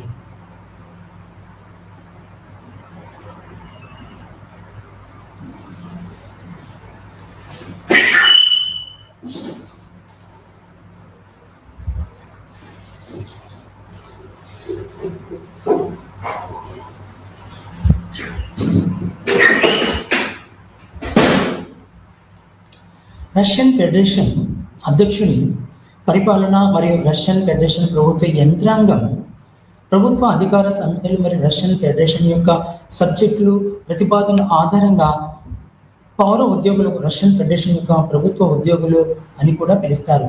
శిక్షణ ఇవ్వడానికి ప్రతి సంవత్సరం ఒక నిర్దిష్ట ప్రణాళికను రూపొందిస్తాయి. ఈ ప్రణాళికల ప్రకారం రష్యన్ ఫెడరేషన్ అధ్యక్షుని ఆధ్వర్యంలో Russian academy of public administration మరియు అకాడమీ ఆఫ్ నేషనల్ ఎకనమీలో పౌర ఉద్యోగుల శిక్షణ ఇవ్వబడుతుంది.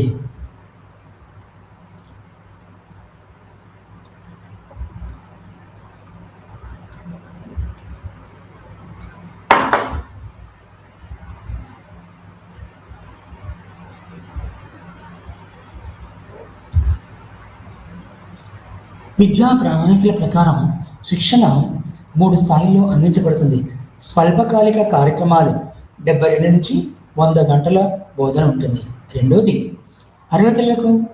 అర్హతలను ఉన్నతీకరించడానికి మధ్యకాలిక కార్యక్రమాలు 101 నుండి 500 గంటలు బోధన ఉంటుంది. మూడవది వృత్తిపరమైన నిరంతర విద్య 5 గంటలకు పైగా బోధన ఉంటుంది.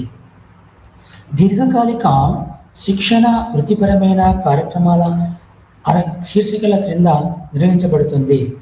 ప్రభుత్వ ఉద్యోగులు తమ విభాగాల్లోని లేదా సహోద్యోగులతో పరిచయం పెంచుకుంటారు మరియు వారి పొదుపు సమయంలో ఉపయోగకరమైన సామాజిక సంబంధాలను ఏర్పరచుకుంటారు. వృత్తిపరమైన శిక్షణ మరియు అర్హతలు ఉన్నతీకరణలో ఉదాహరణకు ఈ క్రింది అంశాలు ఉన్నాయి. ఈ క్రింది అంశాలు: 1. ఏ. రష్యన్ ఫెడరేషన్ యొక్క civil services. B. Administrative structure మరియు direction. C. Municipal administration. D. Political science. E. సామాజిక శాస్త్రం మరియు మనస్తత్వం. ఎఫ్. ప్రపంచ ఆర్థిక శాస్త్రం. G. Finance and credit. H. అంతర్జాతీయ ఆర్థిక సంబంధాలు. ఐ. రాష్ట్ర ఆస్తి నియంత్రణ. పెట్టుబడి ప్రాజెక్టుల ఆర్థిక నియంత్రణ మరియు విశ్లేషణ. కే. సమాచారం మరియు డాక్యుమెంటేషన్. ఐ.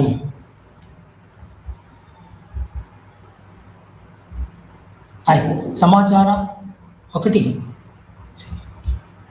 ఎల్. సమాచార సాంకేతికత. ఎం.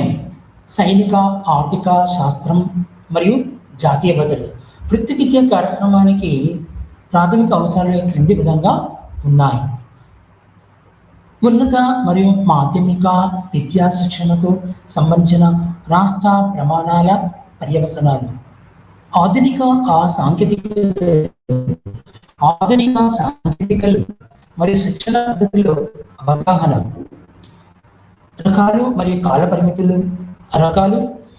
కాలపరిమితుల పరంగా అదనపు వృత్తిపర శిక్షణ కార్యక్రమాలు అనుకూలత మరియు సంపూర్ణ వృత్తిపరమైన శిక్షణ రకాలను సంబంధించిన కంటెంట్ యొక్క ప్రాసంగికత.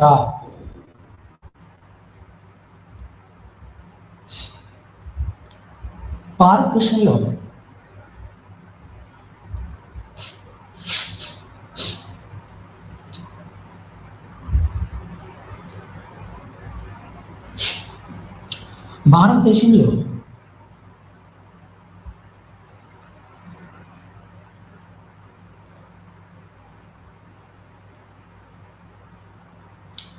భారతదేశంలో సివిల్ సర్వీసుల శిక్షణ, ఇది గుర్తింపు. సివిల్ సర్వీస్లో కొత్తగా చేరే యువ నియామకులకు శిక్షణ ఇవ్వడానికి 1805లో భారతదేశంలో సివిల్ సర్వెంట్లకు శిక్షణ ఇచ్చే చరిత్రను తూర్పు భారతదేశం నాటికే హెలిబరీ కళాశాలను స్థాపించిన కంపెనీ.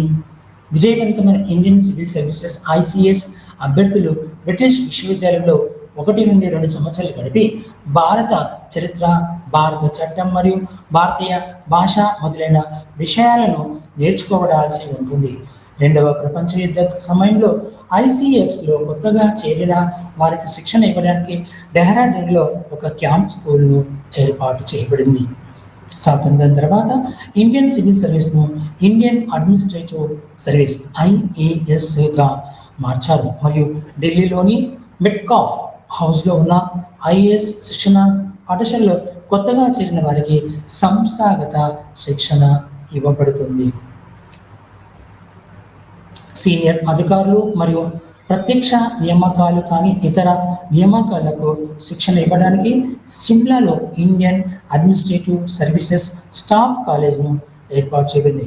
ఈ 2 శిక్షణా సంస్థలు తదనంతరం విలీనం చేయబడ్డాయి మరియు సెప్టెంబర్ 1959లో ముస్సోరిలో Lal Bahadur Shastri national academy of అడ్మినిస్ట్రేషన్గా పిలువబడే నేషనల్ అకాడమీ అడ్మినిస్ట్రేషన్ స్థాపించబడింది. ఇది ఉన్నత సివిల్ సర్వీస్ శిక్షణ కోసం అత్యంత ముఖ్యమైన కేంద్ర సంస్థ.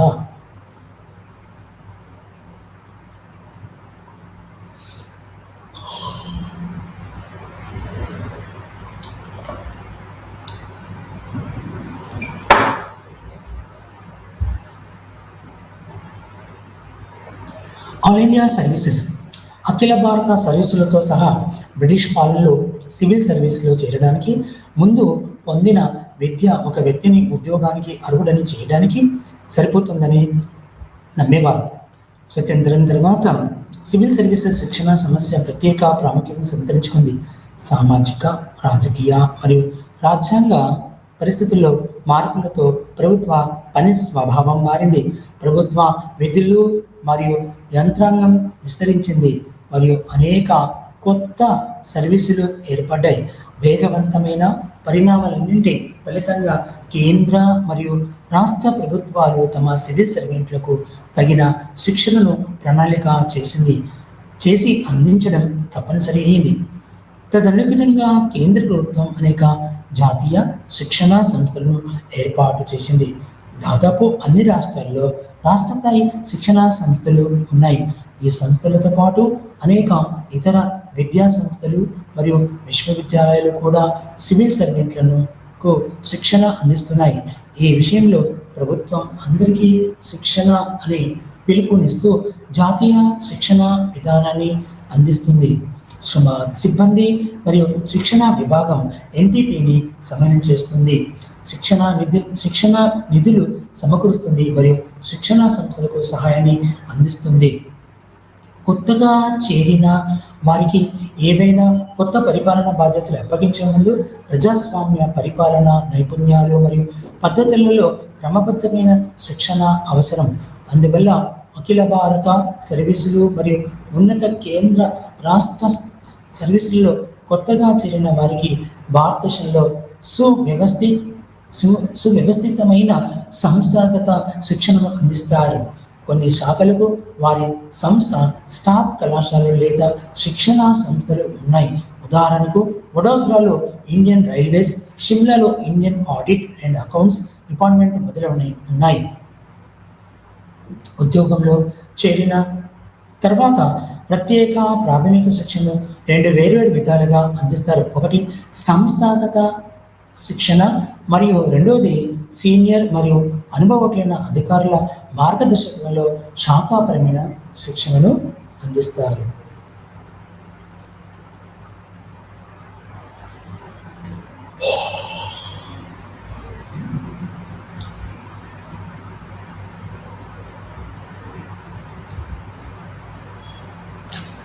ఈ ఫౌండేషన్ శిక్షణ అఖిల భారత సర్వీసులు అంటే IAS, IPS, IFS, Indian administrative service, Indian police service, Indian forest service అనేవి ఇవన్నీ కూడా అఖిల భారత సర్వీసులు. ఇది మరియు ఇండియన్ ఫారిన్ సర్వీస్ మరియు ఇండియన్ సెంట్రల్ సర్వీస్ గ్రూప్ ఏలోకి వస్తాయి. అవి సెంట్రల్ సర్వీస్లు.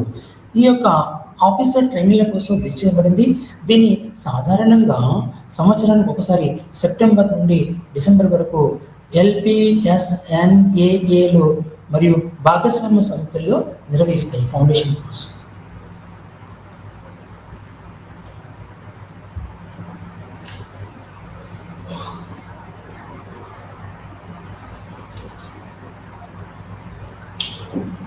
ఆఫీసర్ ట్రైనీలకు దేశంలోని పరిపాలన, సామాజిక, ఆర్థిక మరియు రాజకీయ వాతావరణ గురించి అవగాహన కల్పించడం, సివిల్ సర్వీసెస్లో సవాళ్ళు మరియు అవకాశాల గురించి అవగాహన కల్పించడం, ఆఫీసర్ ట్రైనీల మేధో, నైతిక, శారీరక మరియు సౌందర్యాత్మక వ్యక్తిత్వ శిక్షణల సమగ్ర అభివృద్ధిని ప్రోత్సహించడం, ఐకమత్యాన్ని పెంపొందించడం ద్వారా వివిధ సివిల్ సర్వీసుల యొక్క సభ్యులు మరియు మరింత సమన్వయాన్ని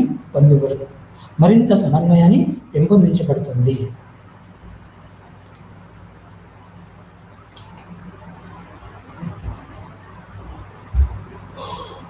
ప్రాథమిక దశ అయిపోయింది. రెండవ దశ, ఇది ఫౌండేషన్ కోర్సు సుమారు 6 వారాల పాటు నిర్వహిస్తారు.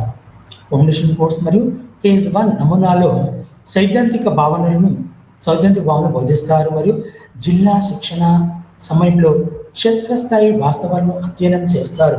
ఇక అకాడమీకి తిరిగి వచ్చిన తర్వాత ఆఫీసర్ ట్రైనీలు దేశవ్యాప్తంగా సేకరించిన అనుభవాలను పంచుకోవడానికి ఫేజ్ 2లో రూపొందించబడింది.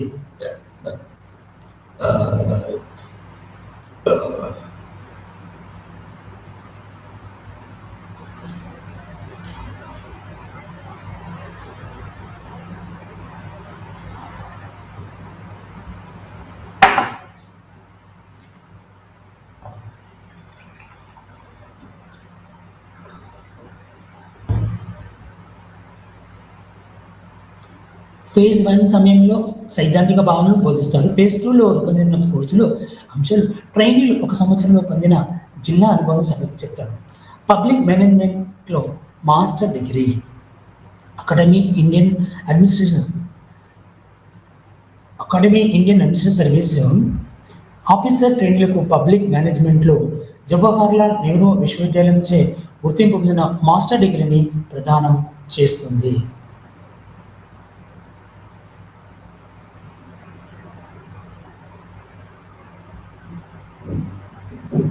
అయితే రాష్ట్ర సివిల్ సర్వీస్ అధికారుల నుండి ఐఏఎస్కు 6 వారాల, రాష్ట్ర సివిల్ సర్వీసెస్ నుండి ఐఏఎస్ పదోన్నతి పొందిన అధికారుల కోసం LPSNAA 6 వారాల ఇండక్షన్ శిక్షణ కార్యక్రమాన్ని కూడా నిర్వహిస్తుంది. 6 వారాల్లో అంటే రాష్ట్ర స్థాయిలో సివిల్ సర్వీస్కు అంటే డిప్యూటీ కలెక్టర్ల ఉద్యోగం ప్రమోషన్ పొందిన తర్వాత వాళ్ళని 6 వారాల పాటు శిక్షణ అందిస్తుంది. ఐఏఎస్ అధికారుల కోసం మధ్య కెరీర్ శిక్షణ అందిస్తుంది. ఇక 3వ దశ 7 నుంచి 8 సంవత్సరాల సీనియారిటీ ఉన్న ఐఏఎస్ అధికారులకు ఇస్తుంది. భారత ప్రభుత్వం 2007లో ప్రవేశపెట్టిన 3వ దశ కార్యక్రమం మధ్య వృత్తి విద్యా శిక్షణ కార్యక్రమాల శ్రేణిలో మొదటిది. ఈ శిక్షణ యొక్క ప్రధాన లక్ష్యాలు నైపుణ్యాలు మరియు జ్ఞానాన్ని అందించడం, ప్రజా సేవల పంపిణీని మెరుగుపరచడం, సంభాషణ, పరస్పర సంబంధ మరియు శిక్షణ నిర్మాణ నైపుణ్యాలను బలోపేతం చేయడం మరియు పరిపాలనలో నిర్దిష్ట రంగాల్లో సమర్థవంతమైన సేవల పంపిణీ గురించి తెలుసుకోవడం. రాబోయే 6 నుండి 8 సంవత్సరాల సర్వీస్లో అధికారులు ఎదుర్కోబోయే సవాళ్లను ఎదుర్కొనేందుకు 3వ దశ వారిని సిద్ధం చేస్తుంది.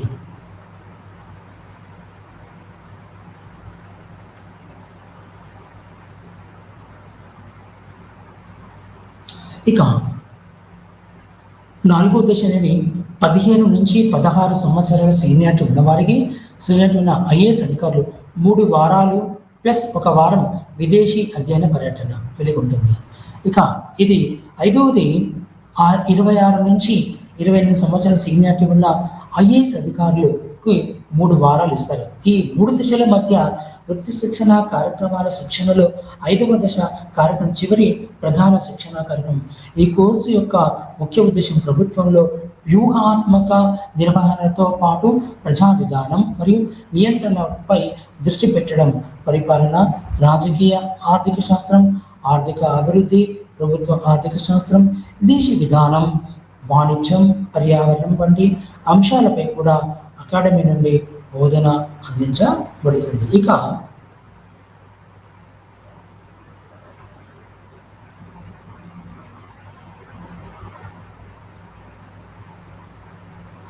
చైనాలో పారిశ్రామికుల యొక్క శిక్షణ. చైనా తన అభివృద్ధి ప్రణాళికను పెంపొందించడానికి తన ప్రభుత్వ ఉద్యోగుల శిక్షణ మరియు అభివృద్ధికి అలాగే సమర్థులైన మానవ వనరులను ఆకర్షించే పద్ధతులకు ప్రాధాన్యత ఇస్తుంది. ఈ శిక్షణ వ్యవస్థను 1996లో ప్రభుత్వ ఉద్యోగుల శిక్షణపై తాత్కాలిక నిబంధన ద్వారా ప్రారంభించారు. ఇది విస్తృతమైన శిక్షణ అవసరాలు మరియు కార్యక్రమాలను నిర్దేశిస్తుంది.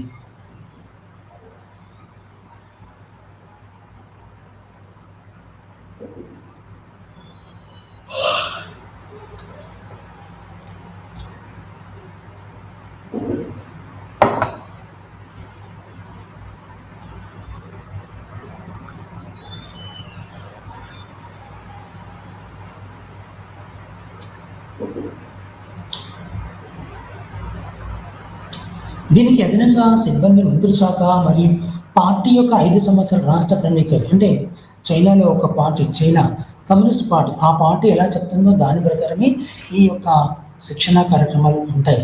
ఒక నిర్దిష్ట కాల వ్యవధిలో పౌర ఉద్యోగుల శిక్షణ యొక్క సూత్రాలు, లక్ష్యాలు, ప్రాధాన్యతలు మరియు సహాయక చర్యలను వివరించడం, దానికి 5 సంవత్సరాల శిక్షణ మార్గదర్శకాలను రూపొందిస్తుంది. ఉదాహరణకు మంత్రిత్వ శాఖ 2001 నుంచి 2005 పౌర ఉద్యోగుల శిక్షణ మార్గదర్శకాలను మరియు 2006 నుంచి 2010 కోసం మరొక మార్గదర్శకాలను రూపొందించింది. ఈ మార్గదర్శకాలను రాష్ట్ర మరియు స్థానిక ప్రభుత్వాలు అనుసరిస్తాయి. సిబ్బంది మంత్రిత్వ శాఖ, చైనీస్ కమ్యూనిస్ట్ పార్టీ, సంస్థాగత మరియు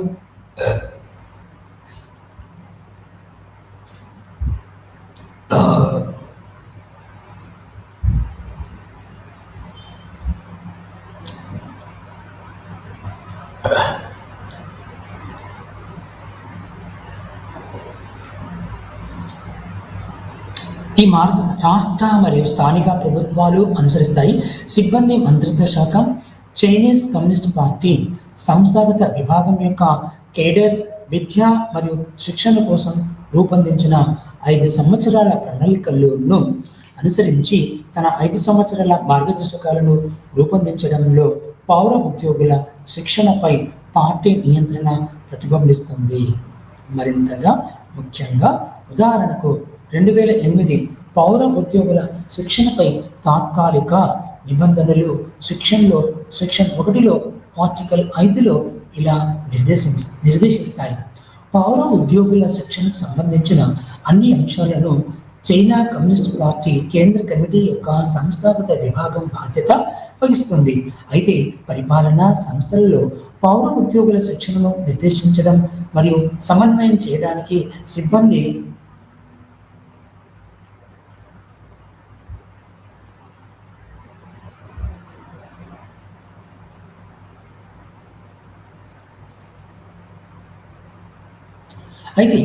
సంస్థల్లో పౌర ఉద్యోగ శిక్షణను నిర్దేశించడం మరియు సమన్వయం చేయడానికి సిబ్బంది మంత్రిత్వ శాఖ బాధ్యత వహిస్తుంది.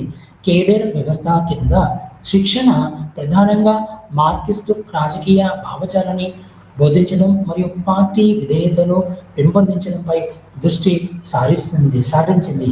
ప్రస్తుత వ్యవస్థలో ఇది ఇప్పటికీ ముఖ్యమైనదే, కానీ వృత్తిపరమైన జ్ఞానం, నైపుణ్యాలు మరియు సామర్థ్యాలకు కూడా సమాన ప్రాధాన్యత ఇవ్వబడుతుంది. 2006-2010 సివిల్ సర్వెంట్ శిక్షణ మార్గదర్శకాలు మంచి సివిల్ సర్వీస్ సిబ్బందికి 4 ప్రమాణాలను సూచించాయి. రాజకీయ విధేయత, వృత్తిపరమైన సామర్థ్యం వ్యక్తిగత సమగ్రత మరియు పౌర సంతృప్తి. ఈ మార్గదర్శకాలు మార్కిస్టు సిద్ధాంతాల పాత్ర నొక్కి చెబుతూనే ఆ సిద్ధాంతాలను ఆచరణాత్మక సమస్యలతో అనుసంబంధ అనుసంధానించాలని మరియు రాజకీయ చైతన్యం, చట్టబద్ధమైన పరిపాలన, ప్రజాసేవ, పరిశోధన, ఆవిష్కరణ, భావ ప్రస్ భావ ప్రసారం, సమన్వయం, సమస్య పరిష్కారం మరియు మానసిక అనుసరణ వంటి రంగాలలో సివిల్ సర్వెంట్లు సామర్థ్యాలను మెరుగుపరచడమే శిక్షణ యొక్క ప్రధాన కర్తవ్యం అని నొక్కి చెబుతున్నాయి.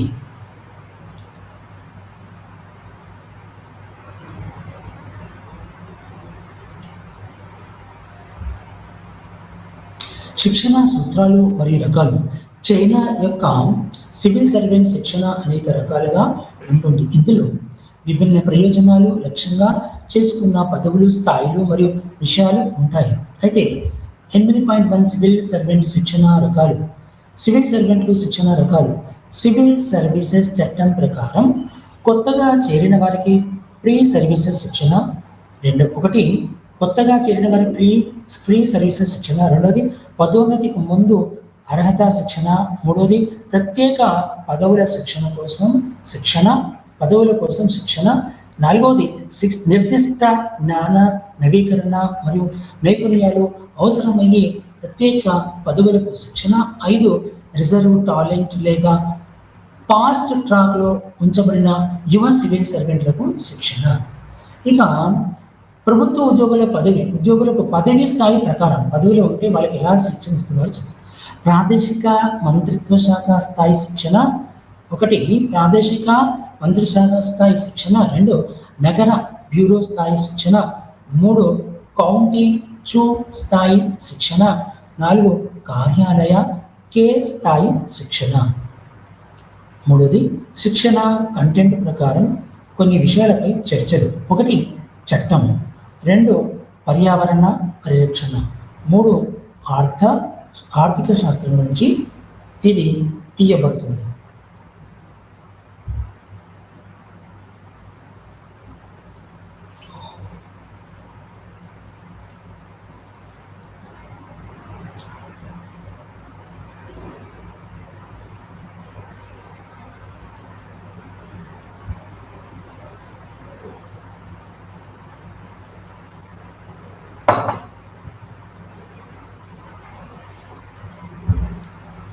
రెండు 2008 పౌర ఉద్యోగుల శిక్షణ తాత్కాలిక నిబంధన కేవలం అనుపాలనను నిర్ధారించడమే కాకుండా అవసరమైనప్పుడు సౌలభ్యం మరియు స్వయం ప్రతిపత్తిని కల్పించడానికి కూడా కొన్ని కేంద్రీకృత లేదా ప్రామాణిక అవసరాలను కలిగి ఉంది.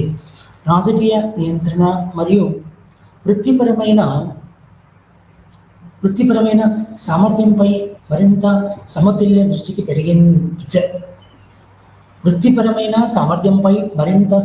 దృష్టికి జరిగిన పరివర్తనను 1996 పౌర ఉద్యోగుల శిక్షణ తాత్కాలిక నిబంధన మరియు 2008 నిబంధనలు ముఖ్యంగా పౌర ఉద్యోగుల శిక్షణకు మార్గనిర్దేశం చేసే సాధారణ సూత్రాలను వివరించే సెక్షన్ 1ని పోల్చి చూడటం ద్వారా కూడా గమనించవచ్చు.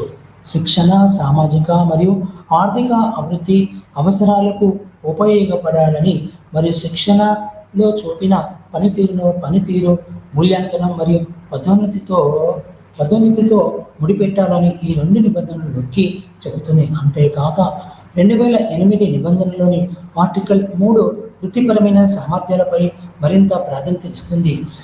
ఇది చేస్తుంది. శిక్షణ సంస్థలు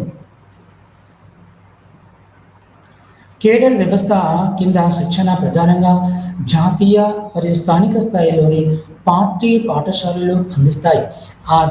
ఆ తర్వాత కొద్ది కాలానికి ప్రవేశ మరియు మధ్య స్థాయిల్లో సివిల్ సర్వెంట్లకు శిక్షణ ఇవ్వడానికి ప్రాంతీయ పరిపాలనా పాఠశాలలను నిర్మించబడ్డాయి.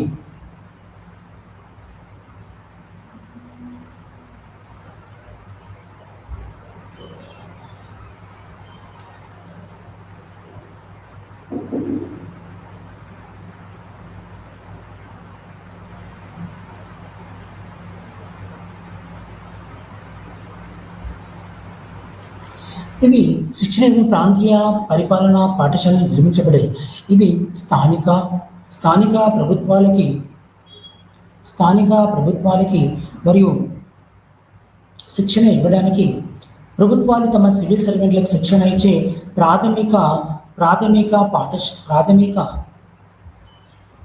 శిక్షణ ఇవ్వడానికి ప్రాంతీయ పరిపాలనా పాఠశాలలు నిర్మించబడ్డాయి.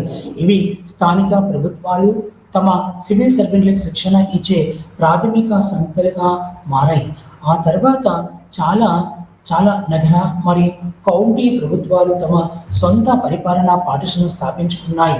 ప్రస్తుతం సివిల్ సర్వెంట్ శిక్షణను అందించే సంస్థల్లో అనేక రకాలు ఉన్నాయి. అన్ని స్థాయిల్లోని పార్టీ పాఠశాలలు, అన్ని స్థాయిల్లోని పరిపాలనా పాఠశాలలు, అన్ని స్థాయిలోని సివిల్ సర్వీస్ శిక్షణ కేంద్రాలు మరియు సివిల్ సర్వీస్ శిక్షణ స్థావరాలు. ఉదాహరణకు లోని చైనా ఎగ్జిక్యూటివ్ లీడర్షిప్ అకాడమీ, అంతేకాకుండా విశ్వవిద్యాలయాల్లోని పబ్లిక్ అడ్మినిస్ట్రేషన్ కార్యక్రమాలు 1998లో ప్రారంభమైన డాక్టరల్ కార్యక్రమాలు మరియు 2002లో ప్రారంభమైన MBA కార్యక్రమాలు కూడా సివిల్ సర్వెంట్ శిక్షణ డిగ్రీ స్థాయి ఉంటాయి. అయితే సివిల్ సర్వెంట్ శిక్షణ అయితే పట్టిక ఉంది. ఇది ఎలా స్థాపించబడిందో దాని ప్రకారం నూతన స్వతంత్ర ప్రజా పరిపాలన పాఠశాలలు, ఉదాహరణకు the national school of public administration. 2 party పాఠశాలలు మరియు పరిపాలన పాఠశాలను కలిపి ఏర్పాటు చేసిన సంస్థలు, ఉదాహరణకి నానింగ్ ఇన్స్టిట్యూట్ ఆఫ్ అడ్మినిస్ట్రేషన్. తర్వాత పార్టీ పాఠశాలలు మరియు పరిపాలనా పాఠశాలలు. 1 పరిపాలనా పాఠశాలను పరిపాలనా పాఠశాల ఇతర శిక్షణ సంస్థలతో కలిపే సంస్థలు, ఉదాహరణకు Shaanxi provincial institute of public administration. 3వది శిక్షణ పొందేవారి శిక్షణార్థుల ప్రకారం జాతీయ ప్రజా పరిపాలనా పాఠశాల ఉన్నత పౌర సేవలకు శిక్షణ 1994లో స్థాపించబడింది. స్థానిక ప్రజా పరిపాలనా పాఠశాలల మధ్యస్థాయి మరియు జూనియర్ సివిల్ సర్వెంట్లకు శిక్షణ ఇవ్వబడుతుంది.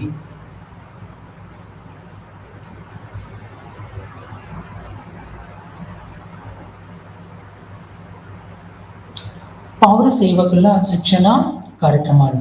ఇది చైనా పరిపాలనా వ్యవస్థ మరియు ప్రాదేశిక నిర్వహణ సూత్రం ప్రకారం కేంద్ర ప్రభుత్వం నుండి స్థానిక ప్రభుత్వం వరకు ప్రతి రాష్ట్రానికి మరియు పురపాలక సంఘానికి దాని స్వంత పౌర సేవకుల శిక్షణ కేంద్రం ఉంటుంది.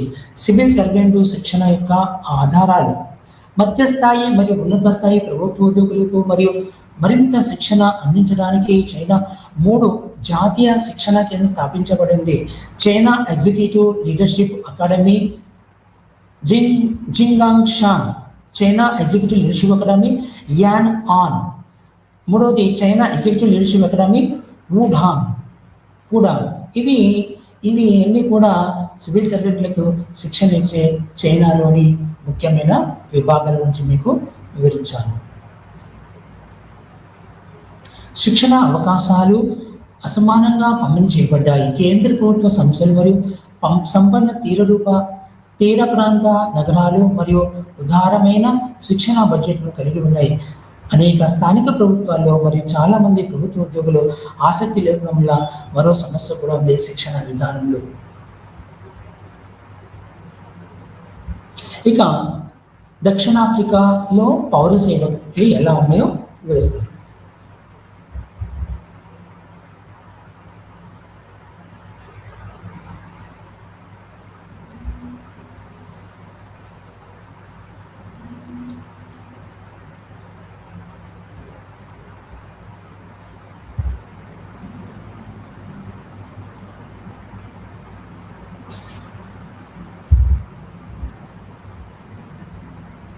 దక్షిణాఫ్రికాలో పౌర సేవకులు అభివృద్ధి ఆధారిత, పారదర్శక, ప్రతిస్పందించే మరియు విస్తృత ప్రాతినిధ్యం గల ప్రజాసేవ అనే రాజ్యాంగ ఆవశ్యకతను అమలు చేయడానికి 1995 నాటికి ప్రజాసేవ పరివర్తనపై శ్వేతపత్రంలోని 13వ అధ్యాయం ప్రకారం అత్యంత సీనియర్ నుండి అత్యంత జూనియర్ వరకు ఉన్న ప్రభుత్వ ఉద్యోగులందరికీ వారి వృత్తి జీవితంలో అంతర్భాగంగా నిరంతర శిక్షణ అవసరం మరియు ఈ శిక్షణ కార్యక్రమాలు సరళంగా ఉండాలి. తద్వారా ఉద్యోగులకు సేవాకాల శిక్షణ అందుబాటును గరిష్టంగా పెంచవచ్చు. ఇందులో వయోజన ప్రాథమిక విద్యకు ప్రాప్యత కూడా ఉంటుంది.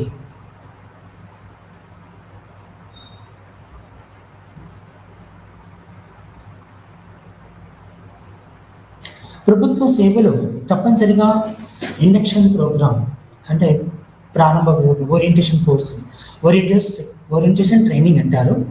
అయితే ఇది సీనియర్ మేనేజ్మెంట్ ప్రభుత్వ సేవలో తప్పనిసరిగా ఇండక్షన్ ప్రోగ్రామ్.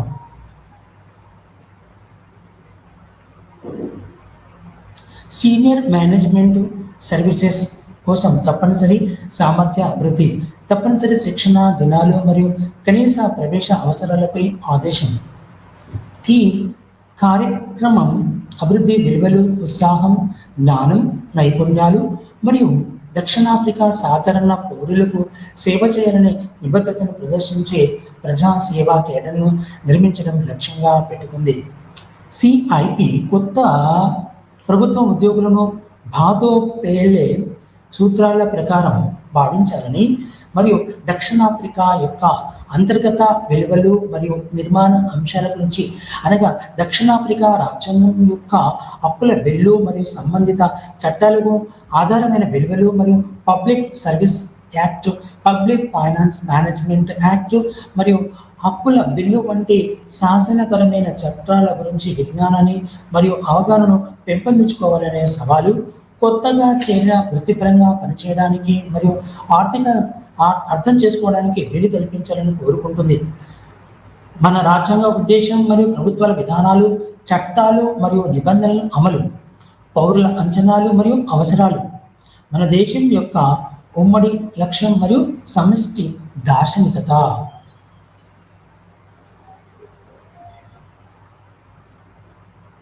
ప్రభుత్వ నిర్మాణం మరియు రాష్ట్ర పరిపాలనా యంత్రాంగం యొక్క అనువర్తనం మానవ, ఆర్థిక మరియు భౌతిక వనరులు మరియు పని ప్రదేశంలో వైవిధ్యం మరియు సమ్మిళితం గురించి. ఇక సిఐపి యొక్క పథకం ప్రభుత్వ సేవలో కొత్తగా చేరే వారందరూ ఉద్యోగంలో చేరిన మొదటి 24 నెలల కాలం తప్పనిసరిగా సిఐపి హాజరు కావాలి. సిఐపిని విజయవంతంగా పూర్తి చేయడం వలన ప్రభుత్వ సేవలో శాశ్వత నియామకం ఖరారు చేయబడుతుంది మరియు వార్షిక వేతన పెరుగుదల అర్హత లభిస్తుంది. జూలై 1, 2012 తర్వాత నియమితులైన ప్రభుత్వ సేవలను కొత్తవారి వేతన పెరుగుదల తప్పనిసరి ఇండక్షన్ ప్రోగ్రాంను విజయవంతంగా పూర్తి చేయడంలో ముడిపడి ఉంటుంది. సిఐపి యొక్క మాడ్యూల్ 1ను విజయవంతంగా పూర్తి చేసిన తర్వాత కొత్త అధికారి ప్రొబేషన్ ఖరారుకు అర్హత పొందుతారు.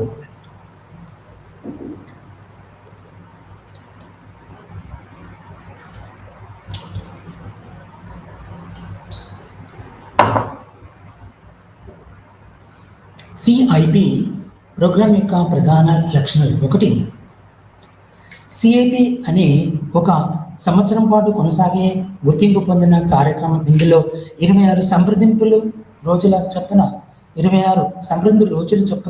5 మాడ్యూల్ ఉంటాయి. దీనిని ఈ లెర్నింగ్, ముఖాముఖి సంప్రదింపులు, అలాగే స్వీయ అధ్యయనం మరియు సహచర అభ్యాసం వంటి వాటిని ఉపయోగించి మిశ్రమ పద్ధతిలో అందిస్తారు. వివిధ శాఖల పూర్తికాల ఉద్యోగుల కోసం క్లయింట్ శాఖ సహకారంతో నేషనల్ స్కూల్ ఆఫ్ గవర్నమెంట్ ఈ సిఐపి శిక్షణ ఏర్పాటు చేస్తుంది. కొత్త ఉద్యోగుల ప్రొబేషన్ మరియు వేతన ప్రగతిని అనుసంధానించే మంత్రిత్వ శాఖ ఆదేశం 2012 ద్వారా ఈ కార్యక్రమం నియంత్రించబడుతుంది.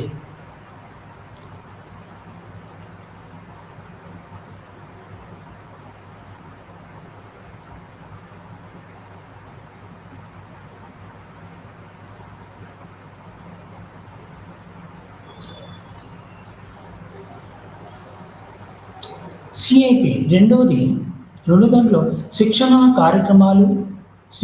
కార్యక్రమాలు, ఉద్యోగుల నిర్దిష్ట లక్ష్యాల సమావేశాలు లేదా జీతభత్యాలు శిక్షణ లక్ష్యంగా చేసుకొని ఉంటాయి. శిక్షణ అవసరాలను గుర్తించిన విభాగం ఏ శిక్షణ నిర్మించాలో నిర్ణయిస్తుంది. బి, శిక్షణ అవసరాలకు మార్గనిర్దేశం చేసి మార్గదర్శకాలు, లెర్నింగ్ ప్రొవిజన్ సైకిల్ మరియు లెర్నింగ్ ప్రోగ్రామ్ డిజైన్ మ్యాట్రిక్స్. ఇది బి. సి, ఎంపిక చేసి అందించే శిక్షణ నాణ్యతను నేషనల్ స్కూల్ ఆఫ్ గవర్నమెంట్ బాధ్యత వహిస్తుంది. మూడు దాంట్లో ఏ, శిక్షణ యొక్క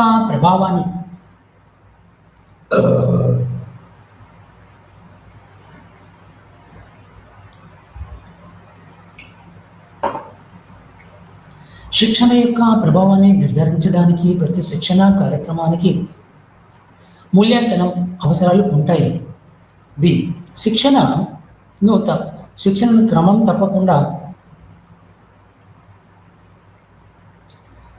క్రమం తప్పకుండా పర్యవేక్షించి మూల్యాంకనం చేస్తారు. నేషనల్ స్కూల్ ఆఫ్ గవర్నమెంట్ శిక్షణ కార్యక్రమాలు మరియు వాటి నుండి నేర్చుకున్న విషయాలను కార్యక్రమం ఎలా అన్వయించాలో మూల్యాంకనం చెబుతుంది. Public service commission public service స్థితిపై వేదికలను మరియు ప్రభుత్వ ఉద్యోగుల నైపుణ్యాలు మరియు సామర్థ్యాలను మెరుగుపరచడంలో PALAMA public administration leadership and management academy అందించిన శిక్షణ యొక్క ప్రభావాన్ని అంచనా వేయడంపై నివేదికలను విడుదల చేస్తుంది.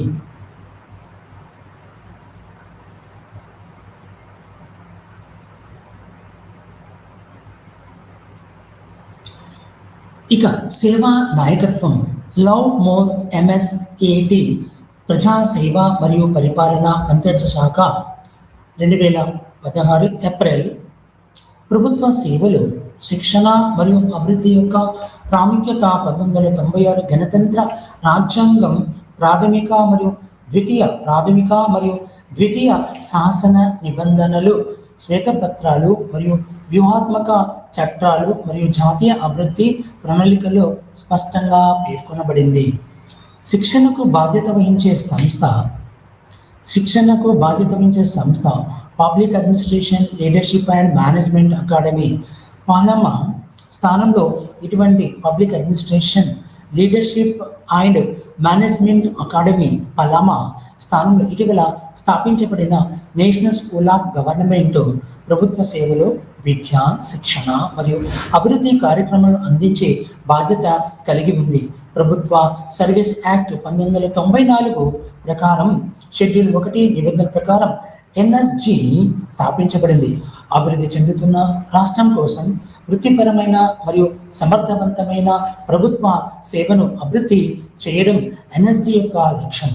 NSG ప్రభుత్వ అధికారులందరికీ తప్పనిసరి శిక్షణ కార్యక్రమాలు, వివిధ ప్రభుత్వ శాఖల అవసరాలు ఆధారంగా రూపొందించిన ప్రత్యేక కార్యక్రమాలు మరియు నిరంతర శిక్షణ మరియు అభివృద్ధికి అవసరమైన ఐచ్ఛిక కార్యక్రమాల కలయికను అందిస్తుంది. NSG ఈ కింది కార్యక్రమాలు అమలు చేస్తుందని ఆశించబడుతుంది. 1. తప్పనిసరి ఇండక్షన్ ప్రోగ్రాం. ఇది కొత్త ప్రభుత్వ సేవా ఉద్యోగులందరినీ లక్ష్యంగా చేసుకుంటుంది మరియు ప్రభుత్వ సేవకులందరూ ప్రభుత్వ రంగానికి మరియు వారి సంబంధిత ఉద్యోగ బాధ్యతలకు అలవాటు పడేలా చూడటాన్ని లక్ష్యంగా పెట్టుకుంది. ప్రభుత్వ ఉద్యోగులకు నిరంతర నాణ్యమైన అభ్యాసం మరియు అభివృద్ధికి అవకాశం కల్పించే సేవాకాల అభ్యాస కార్యక్రమాలు.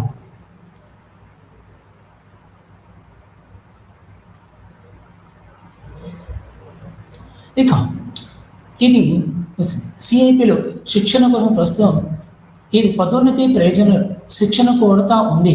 ప్రస్తుతం ఉన్న ప్రజాసేవ అధికారులు మరియు సమర్థులైన మాజీ ప్రభుత్వ ఉద్యోగులు, కమిషనర్లు మరియు మంత్రుల నైపుణ్యాన్ని ఉపయోగించుకోవడానికి యంత్రాంగాలు ఏర్పాటు చేయలేదనే ప్రతిపాదన ఇది విమర్శించబడింది. మరియు పదోన్నతి ప్రయోజనాల కోసం తప్పనిసరి కార్యక్రమాలు ఏవీ లేవు మరియు చాలా కార్యక్రమాలను గుర్తించలేదు. అందించబడి శిక్షణ మరియు అభివృద్ధి కార్యక్రమాలు ఉన్న బలహీనతల కారణంగా చాలామంది ప్రభుత్వ సేవా ఉద్యోగులు గుర్తింపు పొందిన మరియు ప్రైవేట్ ఉన్నత శిక్షణ సంస్థలు HETIలు మరియు సాంకేతిక వృత్తి విద్యా శిక్షణ సంస్థలు TVETలు నుండి స్వల్పకాలిక శిక్షణ పొందడానికి ఇష్టపడ్డారు. ఇది మనకు చివరిగా ముగింపు ఉంది. దీన్ని కొంచెం తెలుస్తాను. దక్షిణ ఆఫ్రికాలోతో పాటు బ్రిక్స్ దేశాలలో మనము ఏదైతే చేసుకున్నామో దాని గురించి చెప్పేస్తున్నాను. ఇంతటితో ఈరోజు Brazil, Russia, India, China, south Africa దేశాల్లో శిక్షణ కార్యక్రమం గురించి చెప్పాను. ఇంతటితో ఈ కార్యక్రమం ముగిస్తున్నాను. నమస్కారం.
সকলোকে প্ৰীতি আৰু সম্ভাষণ জনাই আজিৰ আলোচনাটি আগবঢ়াইছো।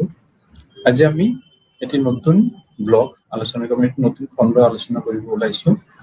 BESC 131 blog 2 unit 5 education and philosophy, শিক্ষা আৰু দৰ্শন। এই খণ্ডটিৰ জৰিয়তে শিক্ষাৰ লগত দৰ্শনৰ বিভিন্ন দিশ কি কৰা হৈছে আলোচনা কৰা হৈছে।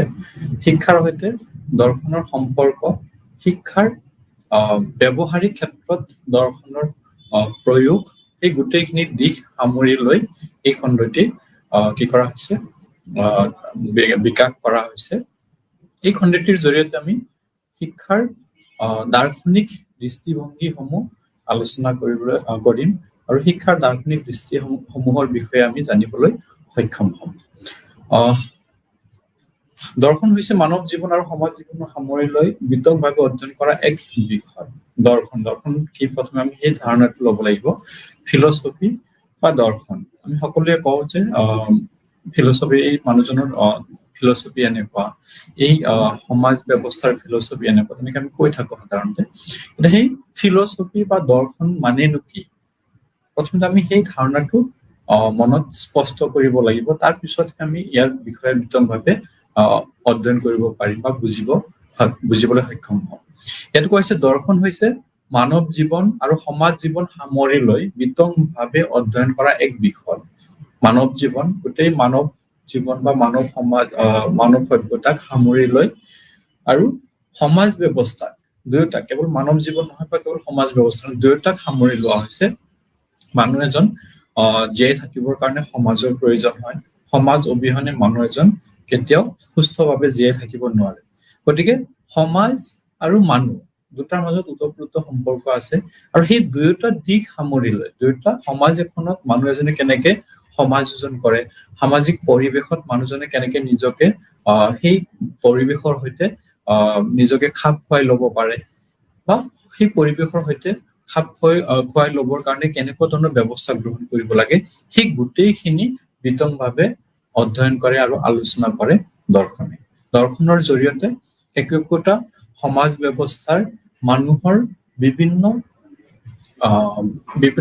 কাৰ্যপ্ৰণালী বা বিভিন্ন আদৰ্শৰ কি কৰে, ইংগিত প্ৰদান কৰে, আৰু সেই কাৰ্যপ্ৰণালী বা সেই আদৰ্শৰ আধাৰতেই প্ৰত্যেকজন মানুহে সেই সমাজৰ সৈতে নিজকে সমাযোজন কৰি সমাজৰ বিভিন্ন ক্ষেত্ৰত গুৰুত্বপূৰ্ণ অৱদান আগবঢ়াই আহে।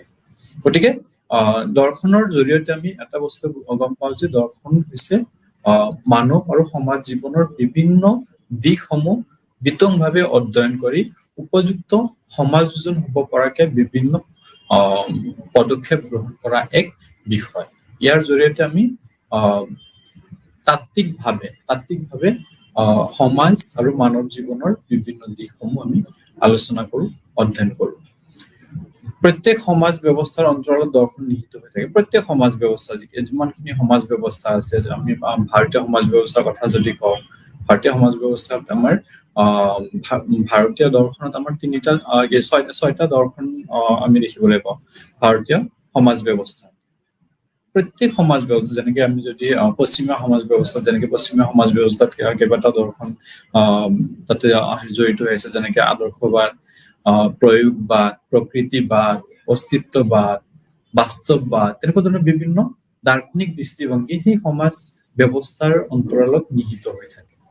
প্ৰত্যেক সমাজ ব্যৱস্থাত কিছুমান আদৰ্শ থাকে, কিছুমান নীতি থাকে, কিছুমান কাৰ্যপ্ৰণালী থাকে, কিছুমান সেই গোটেইখিনি গঢ় লৈ উঠে সেই সমাজখনত প্ৰচলিত দাৰ্শনিক দৃষ্টিভংগীৰ আধাৰত। সমাজখন কোনটো দৰ্শন অনুসৰণ কৰে, কোনটো দৰ্শনৰ আধাৰত পৰিচালিত হৈছে, সেই দাৰ্শনিক দৃষ্টিভংগীৰ আধাৰতেই সমাজৰ ৰীতি নীতি, সমাজ ব্যৱস্থা, সমাজৰ বিভিন্ন ক্ষেত্ৰসমূহ বিকাশ হয়, আৰু সেইখিনি মানৱ সমাজে তাক অনুশীলন কৰি সেই সমাজখনৰ সৈতে নিজকে সুস্থভাৱে সমাযোজন কৰিবলৈ সক্ষম হয়। দৰ্শনৰ আধাৰতে মানৱ জীৱন আৰু সমাজ জীৱন গঢ় লৈ উঠে। যিমানখিনি সভ্যতা আমি দেখিবলৈ পাওঁ, যিমানখিনি সভ্যতা সেই প্ৰাচীন যুগৰ পৰা বৰ্তমান সময়লৈকে যিমানখিনি সভ্যতাৰ বিকাশ হৈছে, প্ৰত্যেক সভ্যতাৰ কিছুমান কি আছে, অন্তৰালত কিছুমান দৰ্শনৰ বা দাৰ্শনিক চিন্তাধাৰা নিহিত হৈ আছে। প্ৰত্যেক সভ্যতাত আমি দেখিবলৈ পাওঁ মানৱ বিকাশৰ যিমান কেইটা সভ্যতা আছে প্ৰত্যেক সভ্যতাৰ অন্তৰালত কিছুমান দাৰ্শনিক দৃষ্টিভংগী নিহিত হৈ থাকে সেই দাৰ্শনিক দৃষ্টিভংগীসমূহৰ আধাৰতেই আচলতে সমাজ ব্যৱস্থা বিকাশ হয় বা সমাজ ব্যৱস্থা বিকশিত হয় এটা কোৱা হৈছে যে সমাজ এখন বিকাশ হোৱাৰ অন্তৰালত সেই সমাজখনে কোনটো দাৰ্শনিক দৃষ্টিভংগী অনুসৰণ কৰে সেই দাৰ্শনিক দৃষ্টিভংগীটো এটা গুৰুত্বপূৰ্ণ ভূমিকা পালন কৰে সমাজখনে কেনেকুৱা ধৰণৰ দাৰ্শনিক দৃষ্টিভংগী অনুসৰণ কৰে সেই দাৰ্শনিক দৃষ্টিভংগীয়ে সমাজখনৰ বিকাশ হোৱাত সহায় কৰে উদাহৰণস্বৰূপে আমি ক'ব পাৰো যদি আমি আমেৰিকাৰ কথা কওঁ আমেৰিকাৰ সিহঁতৰ দাৰ্শনিক দৃষ্টিভংগী ইয়াতে মেইনলি প্ৰধানতঃ কি কৰে প্ৰয়োগবাদ প্ৰেগমাটিজিম যাক কোৱা হয় প্ৰেগমাটিজিম বা প্ৰয়োগবাদ দৰ্শনক বেছি গুৰুত্ব দিছে আৰু যাৰ কাৰণে এতিয়া আমি আমেৰিকাক এটা অতি উন্নত ৰাষ্ট্ৰ হিচাপে আমি দেখিবলৈ পাওঁ আনহাতে কিছুমান ৰাষ্ট্ৰ যিবিলাক ৰাষ্ট্ৰ কেৱল আদৰ্শবাদক বেছিকে গুৰুত্ব দিয়ে আদৰ্শবাদক বেছি গুৰুত্ব দিয়াৰ কাৰণে কেৱল আধ্যাত্মিকতাৰ দিশটোৰ সৈতে জড়িত হৈ থাকে সেই দেশসমূহ বা সেই ৰাষ্ট্ৰসমূহে কি কৰিব নোৱাৰে অৰ্থনৈতিক ক্ষেত্ৰত বিকাশ লাভ ইমান দ্ৰুতগতিত লাভ কৰিব নোৱাৰে যোনটো প্ৰয়োগবাদ দৰ্শনে বিশ্বাস কৰা এখন দেশে লাভ কৰিব পাৰিছে গতিকে আদৰ্শবাদে কি কৰে আদৰ্শবাদে সিহঁতৰ মূল ভিত্তিটো হৈছে আধ্যাত্মিকতাৰ ওপৰত বেছি গুৰুত্ব দিয়ে গতিকে তাত অৰ্থনৈতিক ক্ষেত্ৰতো ইমান গুৰুত্ব নিদিয়াৰ কাৰণে সিহঁতৰ বিকাশ নহয় আৰু যেতিয়া দেশ এখন বিকাশ নহব সেই বিকাশ নোহোৱা দেশখনৰ সমাজ ব্যৱস্থাও সেই দেশখনৰ সৈতে পিছ পৰি থাকিব যদি সমাজ ব্যৱস্থা দেশখন বিকাশ হয় সমাজ ব্যৱস্থা বিকাশ হ'ব সমাজ ব্যৱস্থা বিকাশ হলে মানৱ জীৱনৰ গোটেইখিনি দিশ বিকশিত হ'ব মানৱ জীৱনৰ গোটেই আমি যাক মানুহৰ জীৱন ধাৰণ প্ৰণালী বুলি কওঁ লাইফষ্টাইল বুলি কওঁ গোটেইখিনি চেঞ্জ হৈ যায় গতিকে দৰ্শনৰ আধাৰতে মানৱ জীৱনৰ সকলোবোৰ দিশ কি হয় গঢ় লৈ উঠে দেশ এখনৰ সকলোবোৰ দিশ গঢ় লৈ উঠে তাৰপিছত কৈছে দৰ্শনে কোনো ঘটনা বা বিষয়ৰ মাজত লুকাই থকা সত্যক অনুসন্ধান কৰে দৰ্শনে কি কৰে কোনো এটা ঘটনা পৰিঘটনা কোনো এটা ক্ষেত্ৰ বা কোনো এটা বিষয় তাৰ অন্তৰালত সত্যক লুকাই থকা সত্যক অনুসন্ধান কৰে কিয় কেনেকে ক'ত কি সেই তেনেকুৱা ধৰণৰ প্ৰশ্নৰ অৱতাৰণা কৰে সেই প্ৰশ্নসমূহৰ অনুসন্ধান কৰে দৰ্শনৰ জৰিয়তে আমি কি কৰিব পাৰো সেই প্ৰশ্নসমূহৰ উত্তৰ লাভ কৰিবলৈ সক্ষম হওঁ কোনো এটা ঘটনা কোনো এটা বিষয় বা কোনো এটা বিশেষ পৰিস্থিতিৰ অন্তৰালত সত্য কথাটো কি তাৰ অন্তৰালত কি লুকাই আছে কিহৰ পৰিপ্ৰেক্ষিতত সেই ঘটনাটো সংঘটিত হল কিহৰ পৰিপ্ৰেক্ষিতত সেই বিশেষ পৰিস্থিতিটোৰ উদ্ভৱ হল তাক অনুসন্ধান কৰাৰ কাৰ্য হল দৰ্শনে সেইখিনিক কি কৰি থাকে অনুসন্ধান কৰি থাকে গতিকে দৰ্শনে কোনো ঘটনা বা বিষয়ৰ মাজত লুকাই থকা সত্যক অনুসন্ধান কৰে তাৰপিছত কোৱা হৈছে বিভিন্ন প্ৰশ্নৰ অনুসন্ধান কৰি উত্তৰ বিচৰাটো হৈছে দৰ্শনৰ এটা কাম বিভিন্ন প্ৰশ্ন মই যে অলপ আগতে ক'লো কি কিয় ক'ত কেনেকৈ তেনেকুৱা ধৰণৰ প্ৰশ্ন সেই প্ৰশ্নসমূহৰ উত্তৰ বিচাৰি সত্যক উদ্ঘাটন কৰাটো হৈছে দৰ্শনৰ মূল কাম দৰ্শনে ব্যৱহাৰিক ক্ষেত্ৰত ইয়াক ইমান হেৰি নকৰে ইমান জাগৃত নহয় ই কেৱল সত্যক উদ্ঘাটন কৰি দিয়ে তাৰপিছত সেইটো বিভিন্ন ফিল্ডত বিভিন্ন ক্ষেত্ৰত বিভিন্নজনে বিভিন্ন ৰূপত তাক প্ৰয়োগ কৰে ব্যৱহাৰিক ক্ষেত্ৰত দৰ্শনে ইমান কি নহয় সক্ৰিয় নহয় কিন্তু সেই সত্যক উদ্ঘাটন কৰাৰ ক্ষেত্ৰত অতি সক্ৰিয় সত্যক উদ্ঘাটন কৰি মানৱ সমাজলৈ বা সমাজ ব্যৱস্থালৈ আগবঢ়াই দিলে তাৰপিছত সমাজে বা মানৱ সমাজে কেনেকে তাক প্ৰয়োগ কৰে কেনেকে তাক গ্ৰহণ কৰে সেইটো সেই সমাজ ব্যৱস্থাৰ দায়িত্ব সেইখিনি দৰ্শনৰ নহয় গতিকে দৰ্শনে সত্যক উদ্ঘাটন কৰি তাক কি কৰে মানৱ সমাজলৈ আগবঢ়াই দিয়ে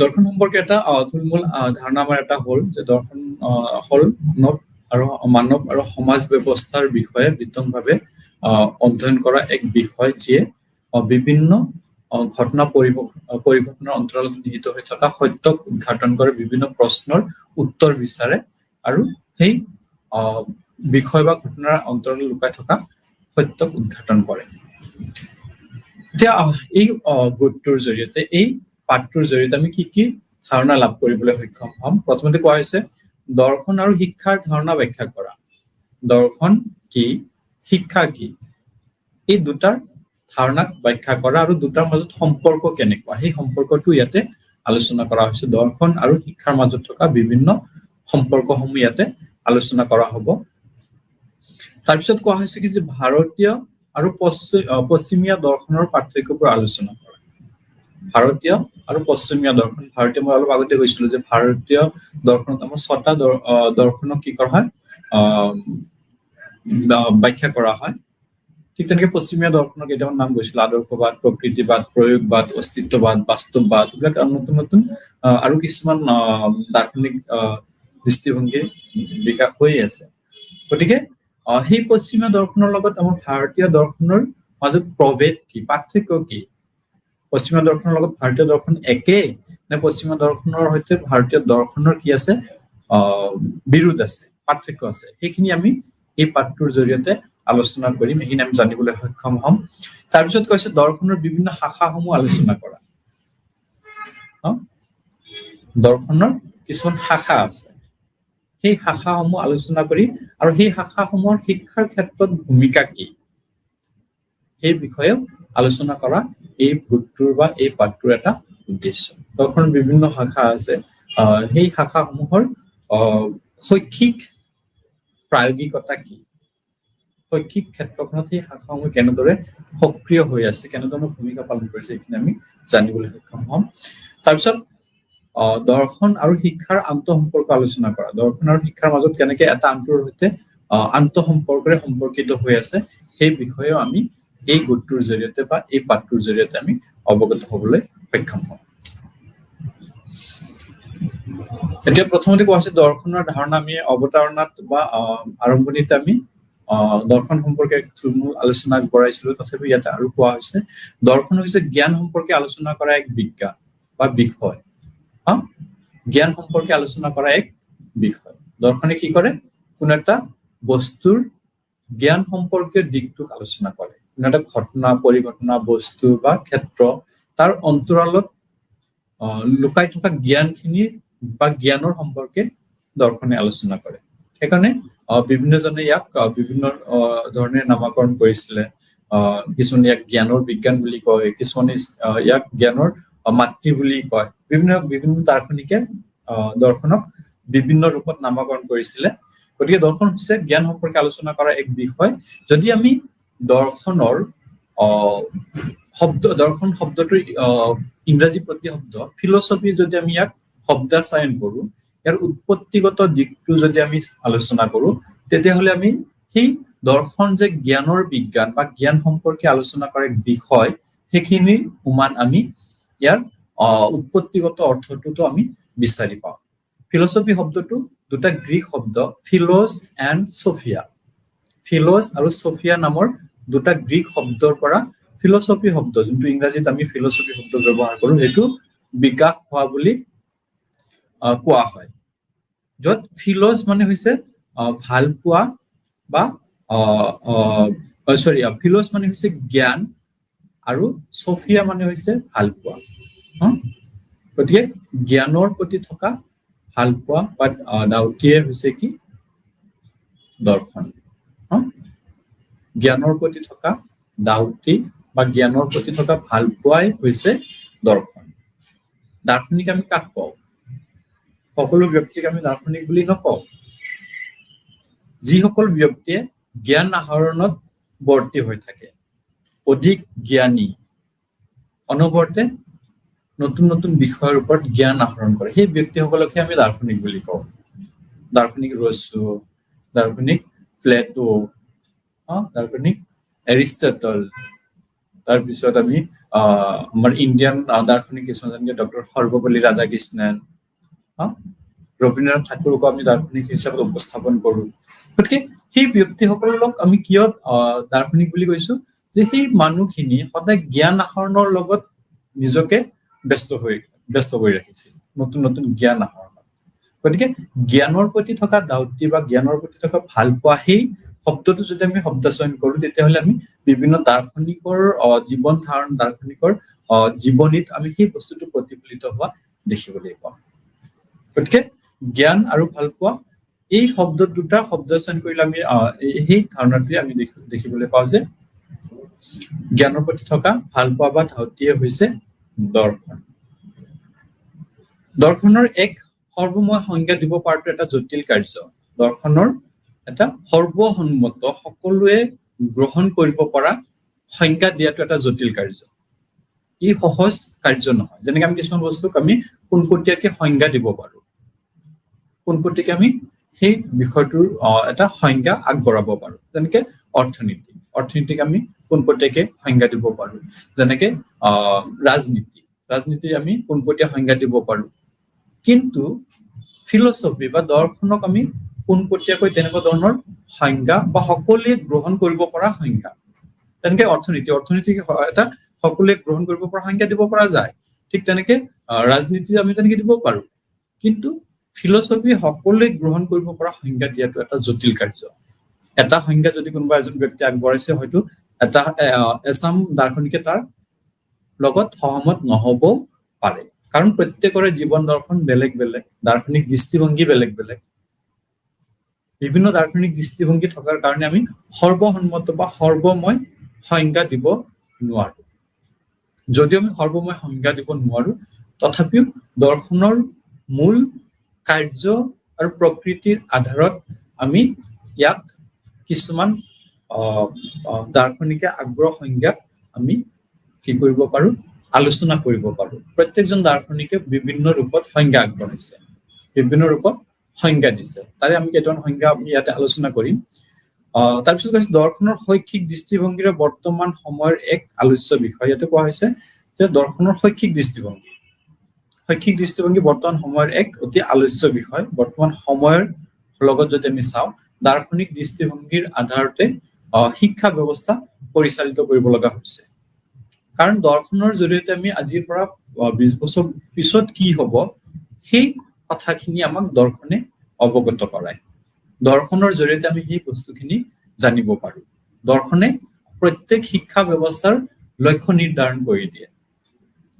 লক্ষ্য যোনটো ভৱিষ্যত সম্পৰ্কে কি কৰা হয়, সজাগ হৈ ভৱিষ্যত সম্পৰ্কে বিভিন্ন দিশ গুৰুত্ব প্ৰদান কৰি নিৰ্ধাৰণ কৰা হয়।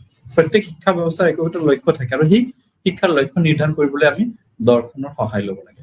গতিকে বৰ্তমান সময়ৰ দাৰ্শনিক দৃষ্টিভংগী শিক্ষাৰ ক্ষেত্ৰখনত আলোচনা কৰাটো এটা অতি গুৰুত্বপূৰ্ণ বিষয় বা গুৰুত্বপূৰ্ণ আলোচ্য বিষয়। দৰ্শনৰ কেইটামান কাৰ্যকৰী দিশৰ কথা কোৱা হৈছে। দৰ্শনৰ কিছুমান কাৰ্যকৰী দিশ আমি দৰ্শনৰ কাৰ্য বুলিও ক'ব পাৰো। দৰ্শনৰ ক্ষেত্ৰখনক আমি কিছুমান দিশ হিচাপে আমি তাক কি কৰিব পাৰো, চিনাক্ত কৰিব পাৰো। ইয়াতে 3টা দিশ চিনাক্ত কৰা হৈছে: বিশ্লেষণ ৰূপে দৰ্শন, সংশ্লেষণ ৰূপে দৰ্শন আৰু দৰ্শনীকৰণ প্ৰক্ৰিয়া ৰূপে দৰ্শন। বিশ্লেষণ মানে হল কোনো এটা বিষয় আঁতিগুৰি লগাই কি কৰা, তাক বিতংভাৱে আলোচনা কৰা।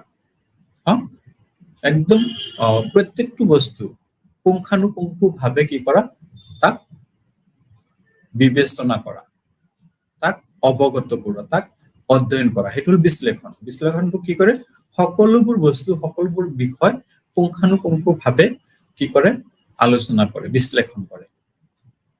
গতিকে দৰ্শনে কি কৰে, কোনো এটা বিষয়, কোনো এটা ঘটনা, কোনো এটা পৰিঘটনা, কোনো এটা পৰিস্থিতিক বিতংভাৱে বিশ্লেষণ কৰি, মই যে আগতে কৈছিলো যে কিছুমান প্ৰশ্নৰ উত্তৰ বিচাৰে, কিয়, ক'ত, কেনেকে, কি, সেই প্ৰশ্নবিলাক যেতিয়া আমি অনুসন্ধান কৰিম, উত্তৰ বিচাৰি যাম, উত্তৰ বিচাৰি গলে আমি সেই বিশ্লেষণৰ জৰিয়তে সেইখিনি গম পাম। ওপৰা-ওপৰি আমি ঘটনাটোক অধ্যয়ন কৰিলে সেই কি, ক'ত, কেনেকে সেইখিনি আমি জানিব নোৱাৰিবও পাৰো। তাৰ কাৰণে আমাক কি লাগিব, অতি বিশ্লেষণাত্মক মনোভাৱ লাগিব। বিশ্লেষণাত্মক ভাৱে আমি সেই ঘটনা, পৰিঘটনা বা বিষয়সমূহক আমি অধ্যয়ন কৰিলেহে আমি সেই ঘটনাৰ অন্তৰালত নিহিত হৈ থকা সত্যক উদ্ঘাটন কৰিব পাৰিম বা সেই প্ৰশ্নসমূহৰ উত্তৰ লাভ কৰিবলৈ সক্ষম হম।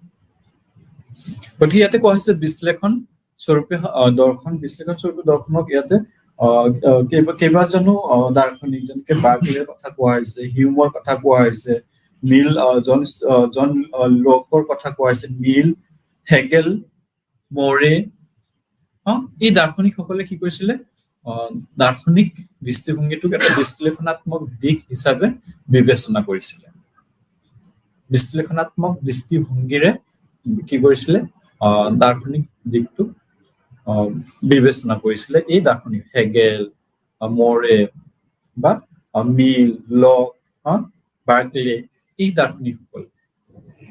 গতিকে দৰ্শনৰ এটা কাৰ্যকৰী দিশ বা এটা কাম হৈছে কি কোনো এটা ঘটনা, কোনো এটা বিষয়, কোনো এটা পৰিঘটনা, কোনো এটা ক্ষেত্ৰক কি কৰা বিশ্লেষণ কৰা, পুংখানুপুংখভাৱে বিশ্লেষণ কৰি সেই ঘটনাৰ অন্তৰালত নিহিত হৈ থকা সত্যক উদ্ঘাটন কৰা, সেই ঘটনাৰ অন্তৰালত নিহিত হৈ থকা বিভিন্ন কাৰক বা প্ৰক্ৰিয়াসমূহক চিনাক্ত কৰা।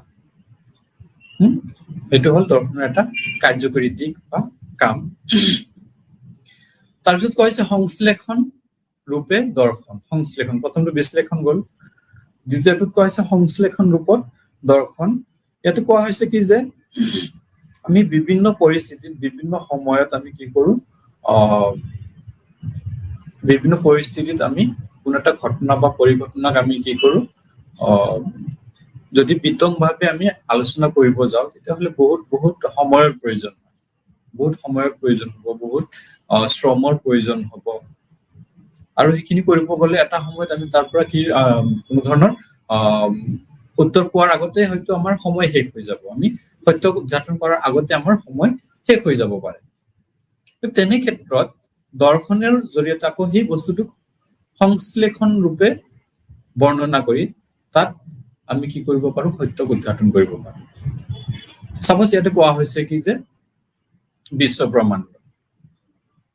ব্ৰহ্মাণ্ডৰ কথা যদি আমি আলোচনা কৰো, যিমানে বিশ্লেষণ কৰিম সিমানে নতুন নতুন তথ্য উদ্ঘাটন হ'ব, এইটো সঁচা কথা। কিন্তু কোনো এটা ক্ষেত্ৰত যদি আমি সামগ্ৰিকভাৱে কিবা এটা সিদ্ধান্ত ল'ব লগা হয় তেতিয়াহ'লে আমি বিশ্লেষণ কৰি কৰি অন্ত নোহোৱা হৈ যাব, আমি সিদ্ধান্তত উপনীত হ'ব নোৱাৰিম। এটা ক্ষেত্ৰত আগবাঢ়ি যোৱাৰ পিছত আৰু এটা নতুন এটা দিশে কি কৰিব আমাক সেই ক্ষেত্ৰখনৰ সৈতে সামঞ্জস্য ৰাখি আৰু এটা নতুন নতুন দিশৰ সন্ধান দিব, যাৰ ফলত আমি সিদ্ধান্তত উপনীত হ'ব নোৱাৰিব পাৰো। তাৰ কাৰণে সেইটো সংশ্লেষণ ৰূপত, সংশ্লেষণ মানে চমুকে বা কাৰ্যভিত্তিক কৰি তোলা, কাৰ্যভিত্তিক কৰি তোলাৰ কথা ইয়াতে কোৱা হৈছে। সংশ্লেষণাত্মক ইয়াতে দাৰ্শনিক দৃষ্টিভংগীটো ইয়াতে মূলত কোৱা হৈছে যে কাৰ্যভিত্তিক, এক্টিভিটি চেন্ট্ৰিক ধাৰণা। এইটো কোৱা হৈছে যে কোনো এটা বিষয় মই বিশ্লেষণ কৰাৰ আগতে মই কাৰ্যৰ জৰিয়তে সেই বস্তুটোক ৰূপ প্ৰদান কৰা, বাস্তৱ ৰূপ প্ৰদান কৰাটো হৈছে সংশ্লেষণ। যেনেকে আমি চক্ৰেটিছৰ কথা ক'ব পাৰো, চক্ৰেটিছ আছিলে এই কাৰ্য সংশ্লেষণ ৰূপৰ ধাৰণাটোক বাস্তৱায়িত কৰা এগৰাকী দাৰ্শনিক। চক্ৰেটিছৰ যোনটো চক্ৰেটিছৰ দাৰ্শনিক দৃষ্টিভংগী, এই দৃষ্টিভংগীত আমি সেইটো প্ৰতিফলিত হোৱা দেখিবলৈ পাওঁ। কেৱল আদৰ্শ বা বাট দেখুৱাই দিয়াই নহয়, চক্ৰেটিছে নিজে হাতে কামে সেই কামটো কৰিছিলে। ইয়াতে হাতে কামে কৰি দেখুৱাৰ কাৰণে তেওঁক সংশ্লেষণাত্মক দৃষ্টিভংগীৰ আধাৰত এগৰাকী দাৰ্শনিক হিচাপে আমি ক'ব পাৰো। চক্ৰেটিছৰ সেই ধাৰণাত যেনেকে ইয়াতে কোৱা হৈছে কি যে চক্ৰেটিছৰ শিক্ষা ব্যৱস্থাত কি আছিলে, কোনো ধৰণৰ হেৰি নাছিলে, না শিক্ষকৰ কাৰণে বহিবৰ কাৰণে ডেস্ক বেঞ্চ লাগে, না শিক্ষাৰ্থীসকলৰ কাৰণে বহিবৰ কাৰণে ডেস্ক বেঞ্চ লাগে।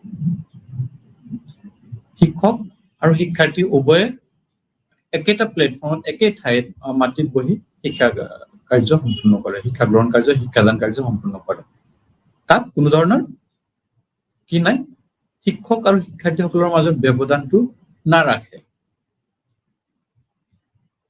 গতিকে চক্ৰেটিছৰ সেই বাস্তৱ নিদৰ্শন যে শিক্ষক আৰু শিক্ষাৰ্থীসকলৰ মাজত কোনো ধৰণৰ ব্যৱধান থাকিব নালাগে, সেই ধাৰণাটো তেওঁ সেইখিনি ৰূপত কি কৰিছিলে উপস্থাপন কৰিছিলে।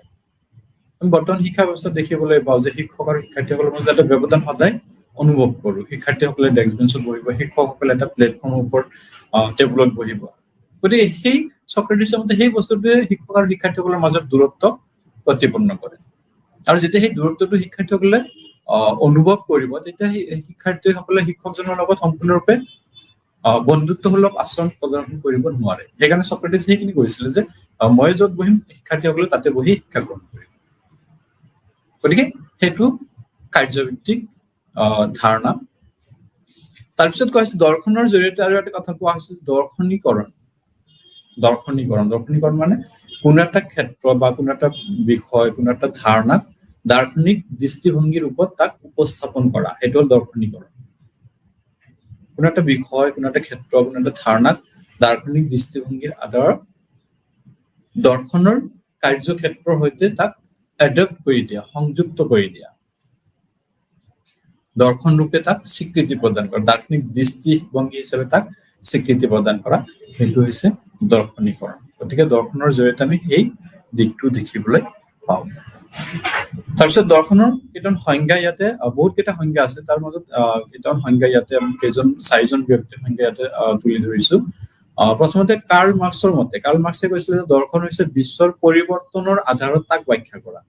কাৰ্ল মাৰ্ক্সে কি কৈছিলে যে বিশ্বত সদায় পৰিৱৰ্তনশীল, আজি এটা অৱস্থানত আছে কালি বেলেগ এটা অৱস্থানত যাব, পৰহি বেলেগ এটা অৱস্থান পাব। গতিকে সেই পৰিৱৰ্তনৰ আধাৰত আমি তাক বিশ্বক কি কৰা ব্যাখ্যা কৰা। দৰ্শন হৈছে বিশ্ব যেনেকে পৰিৱৰ্তন হৈ আছে সেই পৰিৱৰ্তনশীল দিশটো ব্যাখ্যা কৰে দৰ্শনে। আজিৰ অৱস্থান, কালিৰ অৱস্থান, পৰহিৰ অৱস্থান, গোটেইখিনি বেলেগ বেলেগ অৱস্থান, আৰু সেই বেলেগ বেলেগ অৱস্থানখিনি ব্যাখ্যা কৰে দৰ্শনে। আৰু সেই যদি আমি কাৰ্ল মাৰ্ক্সৰ এই ডেফিনিশ্যনটো চাওঁ, সেইখিনিৰ আধাৰত আমাৰ শিক্ষাৰ ক্ষেত্ৰত যদি আমি ইয়াক চাওঁ, শিক্ষাৰ লক্ষ্য নিৰ্ধাৰণৰ ক্ষেত্ৰত দৰ্শনে সহায় কৰে। এতিয়া আজিৰ পৰা যদি আমি বেছি 50 বছৰ আগৰ আমাৰ ভাৰতীয় শিক্ষা ব্যৱস্থাৰ কথা আমি চাওঁ, তেতিয়া শিক্ষাৰ লক্ষ্য যোনটো আছিলে, শিক্ষা ব্যৱস্থাৰ যোনটো লক্ষ্য নিৰ্ধাৰণ কৰা হৈছিলে, এতিয়াৰ লক্ষ্য সম্পূৰ্ণৰূপে বেলেগ। কাৰণ সেইখিনি সময়ৰ লগত বৰ্তমান সময়ৰ মাজত আমি এটা বহুত ব্যৱধান দেখিবলৈ পাওঁ। গতিকে সময়ৰ সৈতে খোজ মিলাবলৈ, সময়ৰ সৈতে সমাযোজন হবলৈ দৰ্শনে শিক্ষাৰ লক্ষ্য নিৰ্ধাৰণ কৰে। গতিকে সেই 50 বছৰ আগৰ ভাৰতবৰ্ষ আৰু বৰ্তমানৰ ভাৰতবৰ্ষৰ বহুত পৰিৱৰ্তন হৈছে, আৰু পৰিৱৰ্তন হোৱাৰ লগে লগে শিক্ষাৰ লক্ষ্যও কি হৈছে পৰিৱৰ্তন হৈছে। গতিকে সেই শিক্ষাৰ লক্ষ্য আমি আগতে কৈছিলো শিক্ষাৰ লক্ষ্য নিৰ্ধাৰণৰ ক্ষেত্ৰত দৰ্শনে সহায় কৰে। গতিকে ইয়াতে সেই কথাটো কোৱা হৈছে যে পৃথিৱী বা সমাজ ব্যৱস্থা যেনেকে পৰিৱৰ্তন হৈ আছে, সেই পৰিৱৰ্তনখিনিক ব্যাখ্যা কৰা, কোনখিনি পৰিৱৰ্তন হল, কেনেকে হল, আৰু সেই পৰিৱৰ্তনৰ আধাৰত আমি কি কৰিব লাগিব, সেইখিনিক ব্যাখ্যা কৰে দৰ্শনে। তাৰপিছত এৰিষ্টটলে এটা ডেফিনিশ্যন দিছিলে। এৰিষ্টটলৰ মতে দৰ্শন হৈছে এক বিজ্ঞান যিয়ে অপাৰ্থিব উপাদানৰ পৰা বাস্তৱ প্ৰকৃতিক আৱিষ্কাৰ কৰে। এটা অতি গুৰুত্বপূৰ্ণ সংজ্ঞা এৰিষ্টটলৰ। দৰ্শন হৈছে এক বিজ্ঞান, দৰ্শনক এটা বিজ্ঞান বুলি কোনে কৈছে? এৰিষ্টটলে। যিয়ে অপাৰ্থিব উপাদানৰ পৰা বাস্তৱ প্ৰকৃতিক আৱিষ্কাৰ কৰে। অপাৰ্থিব মানে যোনটো আমাৰ পাৰ্থিৱ জগতৰ নহয়। পাৰ্থিৱ জগত মানে বস্তুগত জগতৰ নহয়। বস্তুগত দিশটোক আমি পাৰ্থিৱ বুলি কওঁ, আৰু অবস্তুগত দিশটো, যোনটো বস্তুক আমি হাতেৰে চুব নোৱাৰো, যাক আমি কি কৰিব নোৱাৰো, চকুৰে চাব নোৱাৰো, সেইটো হল অপাৰ্থিৱ উপাদান, অৰ্থাৎ আধ্যাত্মিকতাৰ দিশটো ইয়াতে কোৱা হৈছে। গতিকে দৰ্শন হৈছে এক বিজ্ঞান যিয়ে অপাৰ্থিৱ উপাদানৰ পৰা বাস্তৱ প্ৰকৃতিক আৱিষ্কাৰ কৰে। বৰ্তমানৰ প্ৰকৃতিটোক আৱিষ্কাৰ কৰে সেই অপাৰ্থিৱ বিশ্ব ব্ৰহ্মাণ্ড। গতিকে বিশ্ব ব্ৰহ্মাণ্ডৰ ধাৰণাটো ইয়াত আহি যায়। অপাৰ্থিৱ উপাদান আধ্যাত্মিকতাৰ আধাৰত বাস্তৱ প্ৰকৃতিক আৱিষ্কাৰ, বৰ্তমানৰ লগত খাপ খোৱাকৈ বিভিন্ন দিশসমূহ আৱিষ্কাৰ কৰে, যিয়ে সেইটোৱে হৈছে দৰ্শন। আৰু এৰিষ্টটলে দৰ্শনক এক বিজ্ঞান বুলি অভিহিত কৰিছিলে।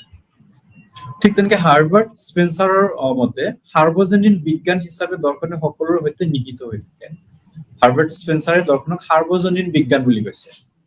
সাৰ্বজনীন বিজ্ঞান যিয়ে সকলো ক্ষেত্ৰৰ সৈতে নিহিত হৈ থাকে, সকলোবোৰ দিশৰ সৈতে নিহিত হৈ থাকে। দৰ্শন সকলোবোৰ দিশৰ লগত নিহিত হৈ থাকে কাৰণে হাৰ্বাৰ্ট স্পেন্সাৰে ইয়াক সাৰ্বজনীন বিজ্ঞান বুলি অভিহিত কৰিছিল। সাৰ্বজনীন মানে যোনটো সকলোতে বিদ্যমান, তাক আমি সাৰ্বজনীন বুলি কওঁ। গতিকে দৰ্শন সকলোৰ সৈতে নিহিত হৈ থাকে কাৰণে হাৰ্বাৰ্ট স্পেন্সাৰ ইয়াক সাৰ্বজনীন বিজ্ঞান বুলি অভিহিত কৰিছিল। আনহাতে যদি আমি ভাৰতীয় দাৰ্শনিক ডক্টৰ সৰ্বপল্লী ৰাধাকৃষ্ণনৰ কথা চাওঁ, সৰ্বপল্লী ৰাধাকৃষ্ণনৰ মতে দৰ্শন হৈছে জীৱনৰ দৃষ্টিপাত।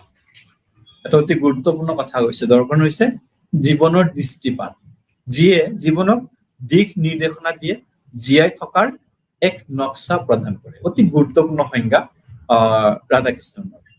দৰ্শন হৈছে জীৱনৰ এক দৃষ্টিপাত।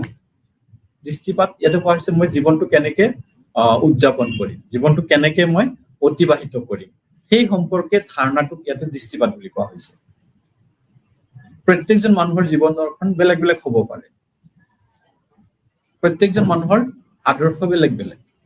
গতিকে সেই আদৰ্শ, সেই জীৱন দৰ্শন, সেইখিনি ইয়াতে জীৱনৰ দৃষ্টিপাত বুলি অভিহিত কৰিছে, যিয়ে জীৱনক দিক নিৰ্দেশনা দিয়ে। মই মোৰ নিজৰ যোনটো আদৰ্শ মই ভাল পাওঁ, যোনটো আদৰ্শই মোক অনুপ্ৰাণিত কৰে, সেই আদৰ্শৰ প্ৰতি মই আগবাঢ়ি যাম, সেই আদৰ্শৰ আধাৰতে মই আগবাঢ়ি যাম।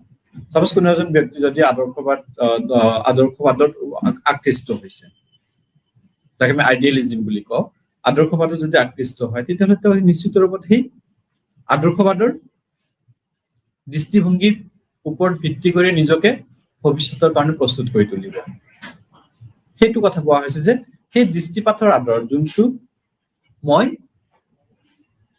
আদৰ্শ মই কি কৰিলো, মোৰ ক্ষেত্ৰত প্ৰযোজ্য হ'ব বুলি ভাবি ললো, সেই হিচাপতে মই নিজকে আগবঢ়াই লৈ যাম, দিক নিৰ্দেশনা দিব আৰু জীয়াই থকাৰ এক নক্সা প্ৰদান কৰে। ভৱিষ্যত মই কেনেকে জীয়াই থাকিম, কেনেকে মই সমাজত নিজকে উপস্থাপন কৰিম, কেনেকে সমাজত নিজৰ অস্তিত্বৰ কথা মই প্ৰকাশ কৰিম, তাৰ কাৰণে এটা নক্সা, ডিজাইন, এটা ব্লু প্ৰিণ্ট, এটা নক্সা প্ৰস্তুত কৰে।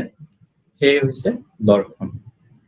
মই আজিৰ পৰা 50 বছৰ পিছত কি কৰিম, আজিৰ পৰা 10 বছৰ পিছত কি কৰিম, সেইটো যেতিয়া মই এতিয়া ভাবিম, সেইটো হ'ব ডিজাইন, নক্সা। আমি বিল্ডিং বা ঘৰ এখন বনোৱাৰ আগতে কি কৰো, এটা ডিজাইন কৰি লওঁ ন, যে ক'ত কি থাকিব, ক'ত বেডৰুম থাকিব, ক'ত বাথৰুম থাকিব, ক'ত চিৰি থাকিব, ক'ত উইণ্ডো থাকিব, গোটেইখিনি আমি ডিজাইন কৰি লওঁ।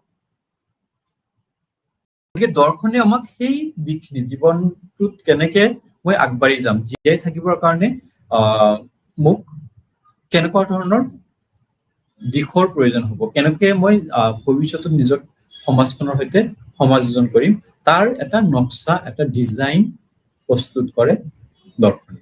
গতিকে ৰাধাকৃষ্ণৰ এই সংজ্ঞাটো অতি গুৰুত্বপূৰ্ণ দাৰ্শনিক দিশসমূহক প্ৰতিফলিত কৰি তুলিছে। তাৰপিছত দৰ্শনৰ শাখাসমূহক মূলত আমি 3টা ভাগত ভাগ কৰো, কিন্তু ইয়াতে 4টা ভাগত আমি আলোচনা কৰিছো। যুক্তিবিদ্যাটো ইয়াতে দৰ্শনৰ এটা অতি গুৰুত্বপূৰ্ণ অংশ, কিন্তু বহুত ক্ষেত্ৰত দৰ্শনৰ শাখাসমূহক 3টা মূল দিশতে আলোচনা কৰে, কিন্তু ইয়াতে আমি দৰ্শনৰ শাখাসমূহক 4টা বিভিন্ন শাখা হিচাপে আমি ইয়াতে আলোচনা কৰিম। দৰ্শনৰ মূল শাখাসমূহক আমি 4টা ভাগত বিভক্ত কৰি লৈ প্ৰত্যেকটো শাখাক আমি ইয়াতে পৃথকভাৱে আলোচনা কৰিম। অধিবিদ্যা, প্ৰথমটো কোৱা হৈছে অধিবিদ্যা। অধিবিদ্যা দৰ্শনৰ এটা অতি গুৰুত্বপূৰ্ণ শাখা। অধিবিদ্যাই কি কৰে, কোনো এটা বস্তুৰ ৰিয়েলিটি, আচলতে কি আছে, বাস্তৱতা কি, অধিবিদ্যাই সেইটো প্ৰতিপন্ন কৰে। কোনো এটা ঘটনা, কোনো এটা পৰিঘটনা, কোনো এটা বস্তু, কোনো এটা ধাৰণাৰ বাস্তৱতা কি, সেইটোক প্ৰতিপন্ন কৰে অধিবিদ্যাই।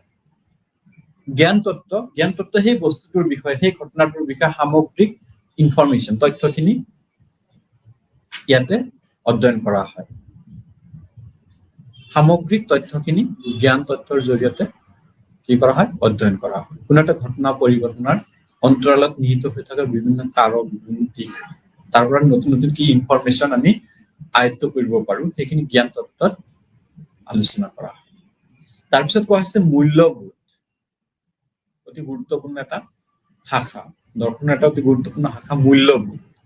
আমি যিখিনি বিষয়বস্তু বা যি ধাৰণাক আমি প্ৰতিপন্ন কৰিব বিচাৰিছো, তাৰ বাস্তৱতাৰ লগত নৈতিকতাৰ মাজত কিমানখিনি মিল আছে, সেইটো মূল্যবোধ। মূল্যবোধ হৈছে কোনো এক বিষয় বা কোনো এক আচৰণৰ গ্ৰহণযোগ্যতা, কোনো এটা ধাৰণাৰ গ্ৰহণযোগ্যতা। নতুন কিবা এটা ধাৰণাৰ আৱিৰ্ভাৱ হ'ল, সেই আৱিৰ্ভাৱ হোৱা ধাৰণাটোৰ বিষয়ে জ্ঞান আহৰণ কৰিলোঁ, কিন্তু সেই জ্ঞানে সেই ধাৰণাটোৱে আমাৰ সমাজত কিমানখিনি গ্ৰহণযোগ্য লাভ কৰিব, সেইটো হৈছে মূল্যবোধ। আৰু লাষ্টত কোৱা হৈছে যুক্তিবিদ্যা। যুক্তিৰ জৰিয়তে আমি কোনো এটা ঘটনা, কোনো এটা পৰিঘটনাক আমি কি কৰোঁ, সত্যক প্ৰতিষ্ঠিত কৰোঁ যুক্তিৰ জৰিয়তে। আমি সাধাৰণ কথা এটা কেনে কৈ দিলে সেইটো সত্য বুলি প্ৰমাণিত নহয়, তাক পৰ্যাপ্ত পৰিমাণে যুক্তি দিব লাগিব যে এইটো যুক্তিৰ আধাৰত এইখিনি ভেলিড বুলি ক'ব পাৰোঁ। যুক্তি অবিহনে আমি কোনো ঘটনাক কি কৰিব নোৱাৰো, বাস্তৱ বুলি প্ৰতিষ্ঠিত কৰিব নোৱাৰো। গতিকে এই চাৰিটা শাখা আমি এতিয়া পৃথকভাৱে আলোচনা কৰিম। প্ৰথম কোৱা হৈছে অধিবিদ্যা। অধিবিদ্যাৰ যদি আমি উৎপত্তিগত অৰ্থ চাওঁ, তেতিয়াহ'লে আমি পাম যে অধিবিদ্যাৰ উৎপত্তিগত অৰ্থ হৈছে পদাৰ্থৰ আঁৰত থকা দিশ অধ্যয়ন কৰা। অধিবিদ্যা আমি ইংৰাজী ইয়াক মেটাফিজিক্স বুলি কওঁ। মেটাফিজিক্স, অধিবিদ্যা কি বুলি কোৱা হয়, মেটাফিজিক্স বুলি কোৱা হয়। মেটাফিজিক্স যাৰ অৰ্থ হৈছে কি যে science of what is beyond the physical. Physical, বাস্তৱ বা পদাৰ্থৰ অন্তৰালত নিহিত হৈ থকা বিজ্ঞান। অধিবিদ্যাৰ উৎপত্তিগত অৰ্থ হৈছে এইটো, পদাৰ্থৰ আঁৰত থকা দিশক অধ্যয়ন কৰা এক দৰ্শনৰ শাখা হৈছে অধিবিদ্যা, যি কি কৰে, চৰম বাস্তৱৰ বিষয়ে অধ্যয়ন কৰে, যিয়ে পাৰ্থিৱ জগতৰ আঁৰত থাকে। অধিবিদ্যাই চৰম বাস্তৱৰ বিষয়ে অধ্যয়ন কৰে। Reality, what is the reality, বাস্তৱতা কি? কোনো এটা ধাৰণা আৱিৰ্ভাৱ হ'ল, আৱিৰ্ভাৱ হোৱাৰ পিছত সেই ধাৰণাটোৰ বাস্তৱতা কি, বাস্তৱৰ লগত তাৰ মিল কিমান আছে, তাৰ পৰা সমাজে কি লাভ কৰিব, সেইটোৱে বাস্তৱতা। সমাজৰ মানুহখিনি তাক কেনেদৰে গ্ৰহণ কৰে, সেইটোৱে বাস্তৱতা। গতিকে অধিবিদ্যাৰ জৰিয়তে আমি কি কৰিব পাৰো, কোনো এক বিষয় বা কোনো এটা ঘটনা, কোনো এটা পৰিঘটনা, কোনো এটা ধাৰণাৰ বাস্তৱতাৰ বিষয়ে আমি অৱগত হ'ব পাৰো। আৰু দৰ্শনে প্ৰথমে অধিবিদ্যাৰ জৰিয়তে সেই ঘটনা, পৰিঘটনা, বিষয়, ধাৰণাৰ বাস্তৱতা অধ্যয়ন কৰে অধিবিদ্যাৰ জৰিয়তে। এইটো শাখাই অধ্যয়ন কৰে।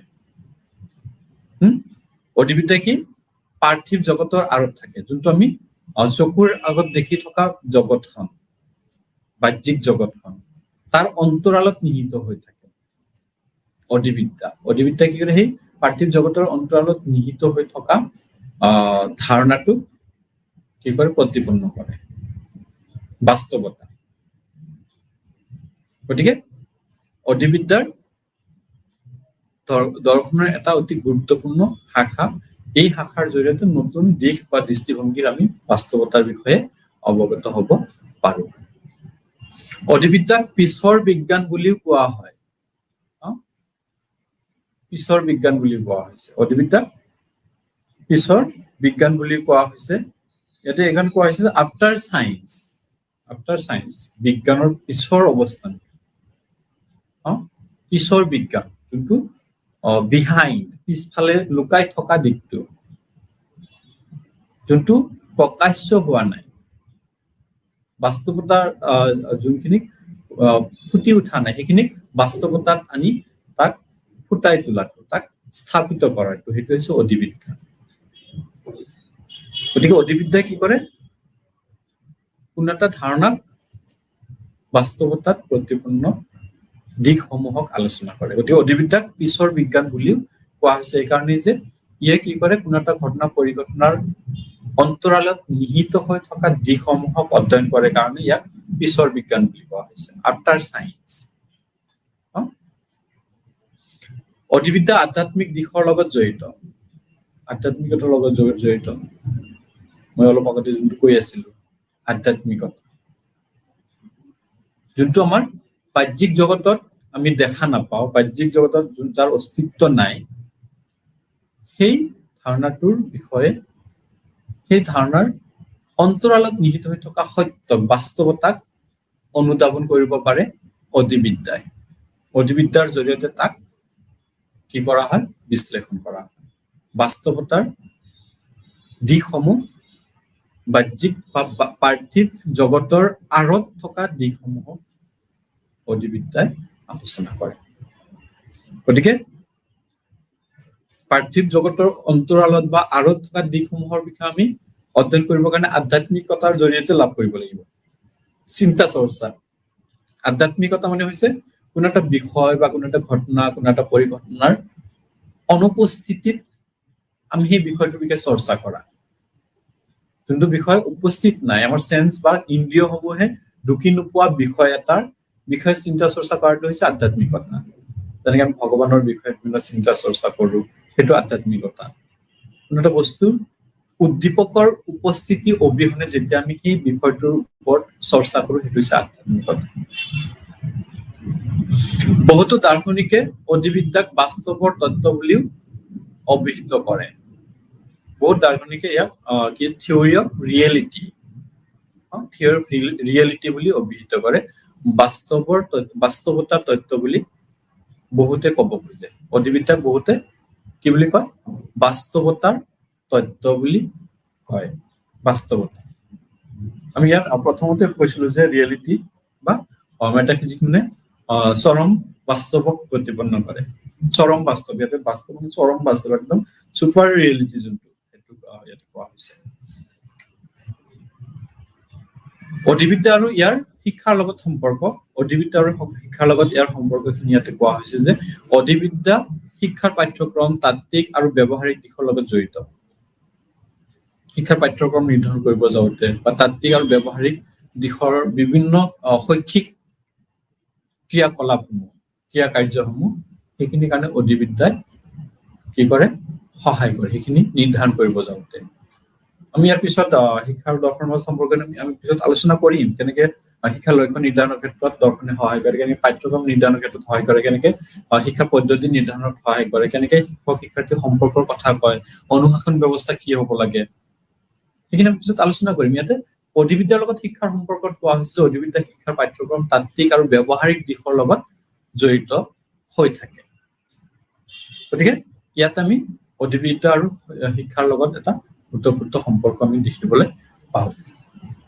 শিক্ষাৰ পাঠ্যক্ৰমত অন্তৰ্ভুক্ত অভিজ্ঞতা, দক্ষতা আদি সমাজৰ বাস্তৱতাৰ আধাৰত প্ৰস্তুত কৰা হয়।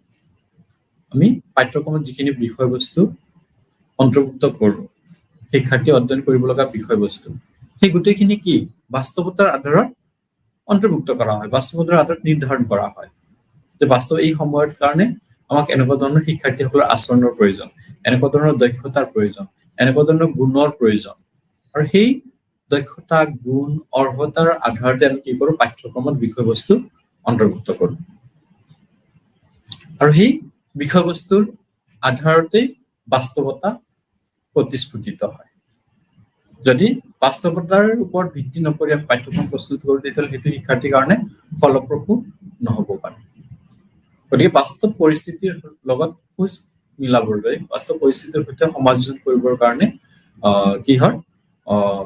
শিক্ষা ব্যৱস্থা গঢ় দি তোলাটো হৈছে বা পাঠ্যক্ৰম প্ৰস্তুত কৰাটো হৈছে অধিবিদ্যাৰ এটা অতি গুৰুত্বপূৰ্ণ কাম। অধিবিদ্যা আৰু শিক্ষাৰ মাজৰ সম্পৰ্ক প্ৰতিফলিত হোৱা বিভিন্ন ক্ষেত্ৰ আমি দেখিবলৈ পাওঁ। তাৰে মাজত পাঠ্যক্ৰম বা তেনেকুৱা ধৰণৰ বিষয়সমূহ অতি গুৰুত্বপূৰ্ণ। তাৰপিছত কোৱা হৈছে শিক্ষাৰ বিভিন্ন বিষয় যেনে ইতিহাস, ভূগোল, ৰসায়ন বিজ্ঞান আদিয়ে সমাজৰ কিছুমান বাস্তৱ ক্ষেত্ৰ বৰ্ণনা কৰে। আমি যিহেতু বাস্তৱতাৰ কথা কৈ আছো, গতিকে শিক্ষাত আমি যিখিনি বিষয় অধ্যয়ন কৰো, যেনেকে ইতিহাসৰ কথা কোৱা হৈছে, ভূগোলৰ কথা কোৱা হৈছে, ৰসায়ন বিজ্ঞানৰ কথা কোৱা হৈছে, সেই গোটেইখিনি কি কৰে? সমাজৰ কিছুমান বাস্তৱতাক প্ৰতিপন্ন কৰে। আজিৰ পৰা 100 বছৰ আগত কি হৈছিলে, আজিৰ পৰা 500 বছৰ আগত কি আছিলে, কি হৈছিলে, সেইখিনি আমি কি ইতিহাসৰ জৰিয়তে অৱগত হ'ব পাৰো, সেই বাস্তৱতাৰ বিষয়ে আমি জানিব পাৰো। ভূগোলৰ ক্ষেত্ৰত কোৱা হৈছে, ভূগোলে কোনো এটা অঞ্চল, কোনো এটা ক্ষেত্ৰ, কোনো এটা পৰিধিত ইয়াৰ বিভিন্ন দিশসমূহক নিৰ্ধাৰণ কৰে। সেইখিনি বিষয়ে আমাক জ্ঞান প্ৰদান কৰে বাস্তৱতাৰ বিষয়ে ক'ত গৰম বেছি ক'ত ঠাণ্ডা বেছি সেই ঠাইত গৰম বেছি কিয় হয় ঠাণ্ডা বেছি কিয় হয় কিন্তু আমি নাজানো সেই কথাখিনি আমাক ভূগোলে জনাত সহায় কৰে ৰসায়ন বিজ্ঞানটো জানো এইটো পদাৰ্থ গোটেই ৰাসায়নিক ক্ৰিয়াকলাপসমূহৰ বিষয়ে অধ্যয়ন কৰে ৰাসায়নিক ক্ৰিয়াকলাপসমূহ আমি ঘটনা পৰিঘটনাটোৱে দেখা পাওঁ তাৰ অঞ্চলত কি ৰাসায়নিক সূত্র জড়িত আছে সেইখিনি আমি নাজানো সেইখিনি সেই ৰসায়ন বিজ্ঞানে অধ্যয়ন কৰে এই বাস্তৱতাটো অধ্যয়ন কৰে গতিকে এই দিশসমূহ সমাজৰ কিছুমান বাস্তৱ ক্ষেত্ৰত বৰ্ণনা কৰি আহিছে আৰু এইখিনি আমি অধিবিদ্য দেখিবলৈ পাওঁ তাৰপিছত কোৱা হৈছে জ্ঞান তত্ত্ব দৰ্শনৰ এটা অতি গুৰুত্বপূৰ্ণ শাখা হৈছে জ্ঞান তত্ত্ব দৰ্শনে এই শাখাই কোনো বিষয় বা বস্তুৰ উৎপত্তি প্ৰকৃতি পদ্ধতি আৰু জ্ঞান আহৰণৰ প্ৰক্ৰিয়াৰ বিষয়ে অনুসন্ধান কৰে দৰ্শনৰ এই শাখাই কি কৰে কোনো এটা বিষয়ৰ বিতং তথ্যখিনি বৃহৎ তথ্যখিনি গোটাই ল'বৰ কাৰণে সহায় কৰে বিভিন্ন বিষয় বা বস্তুৰ উৎপত্তি ক'ত সেই বিষয়ে প্ৰকৃতি কি পদ্ধতি কি জ্ঞান আহৰণৰ প্ৰক্ৰিয়া কি সেই গোটেইখিনি জনাৰ পিছত সেই বিষয় বা বস্তুটোৰ প্ৰতি আমাৰ জ্ঞান বৃদ্ধি হ'ব গতিকে সেই জ্ঞান বৃদ্ধিৰ ধাৰণা ইয়াতে কি কৰা হয় জ্ঞান তথ্যৰ জৰিয়তে লাভ কৰা হয় জ্ঞান তথ্যত এই বিষয়ে আলোচনা কৰা হয় কোনো এটা বিষয় কোনো এটা ঘটনা কোনো এটা পৰিঘটনা বা কোনো এটা বস্তুৰ বিষয়ে যাৱতীয় ইনফৰমেশ্যন তথ্যখিনি গোটেই তথ্যখিনি ইয়াতে আলোচনা কৰা হয় সেই বিষয়টোৰ বিষয়ে সামগ্ৰিক জ্ঞান আমি লাভ কৰিব পাৰো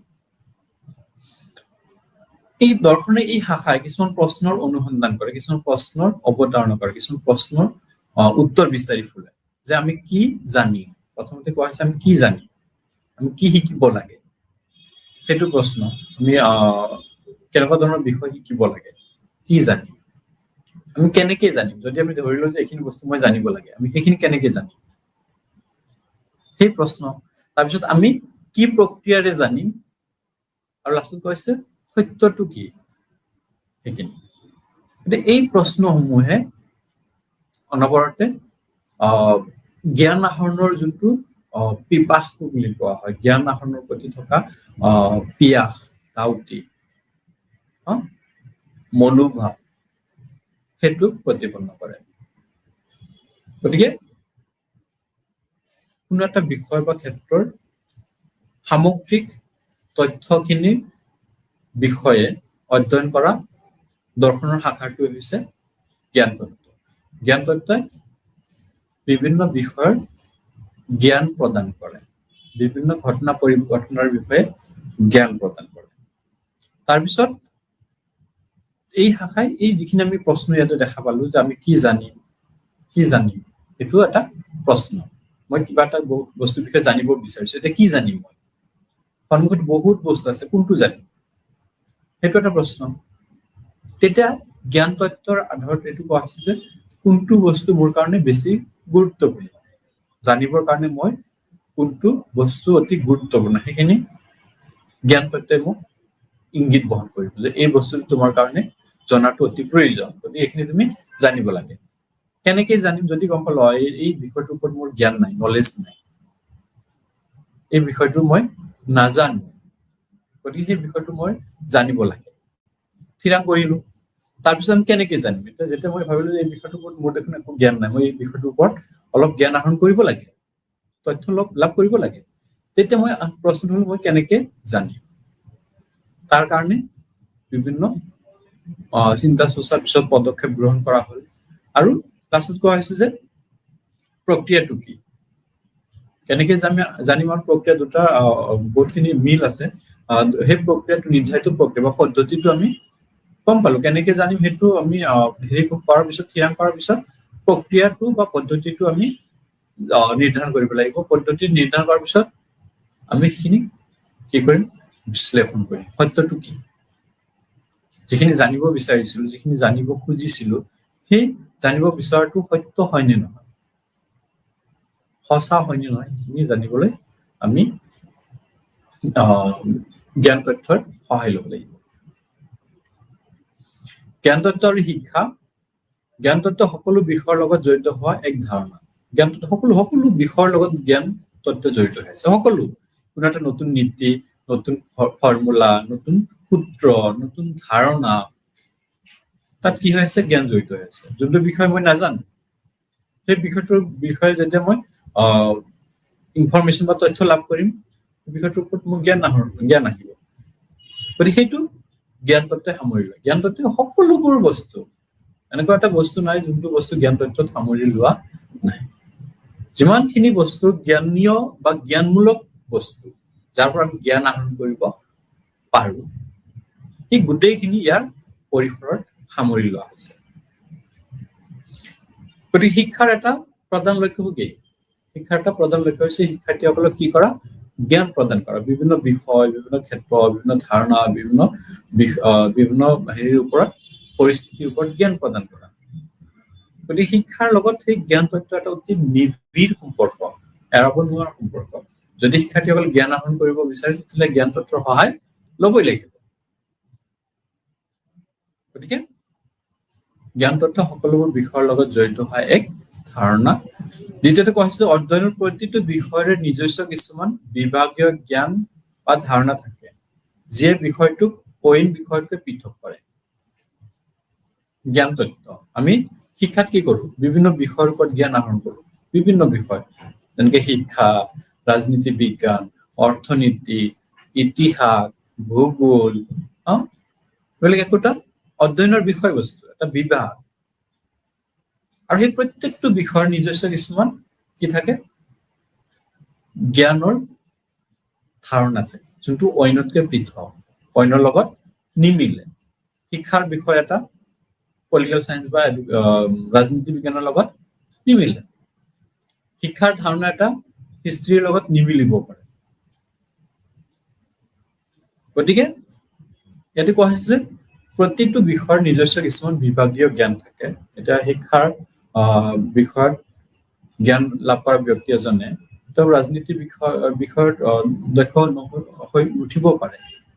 ৰসায়ন বিজ্ঞানৰ বিষয়ত জ্ঞান আহৰণ কৰা ব্যক্তি এজনে গণিতত দক্ষ নহ'ব পাৰে, কাৰণ তেওঁ ৰসায়ন বিজ্ঞানতহে জ্ঞান আহৰণ কৰিছে। কাৰণ প্ৰত্যেকটো বিষয়ৰ জ্ঞান পৃথক পৃথক।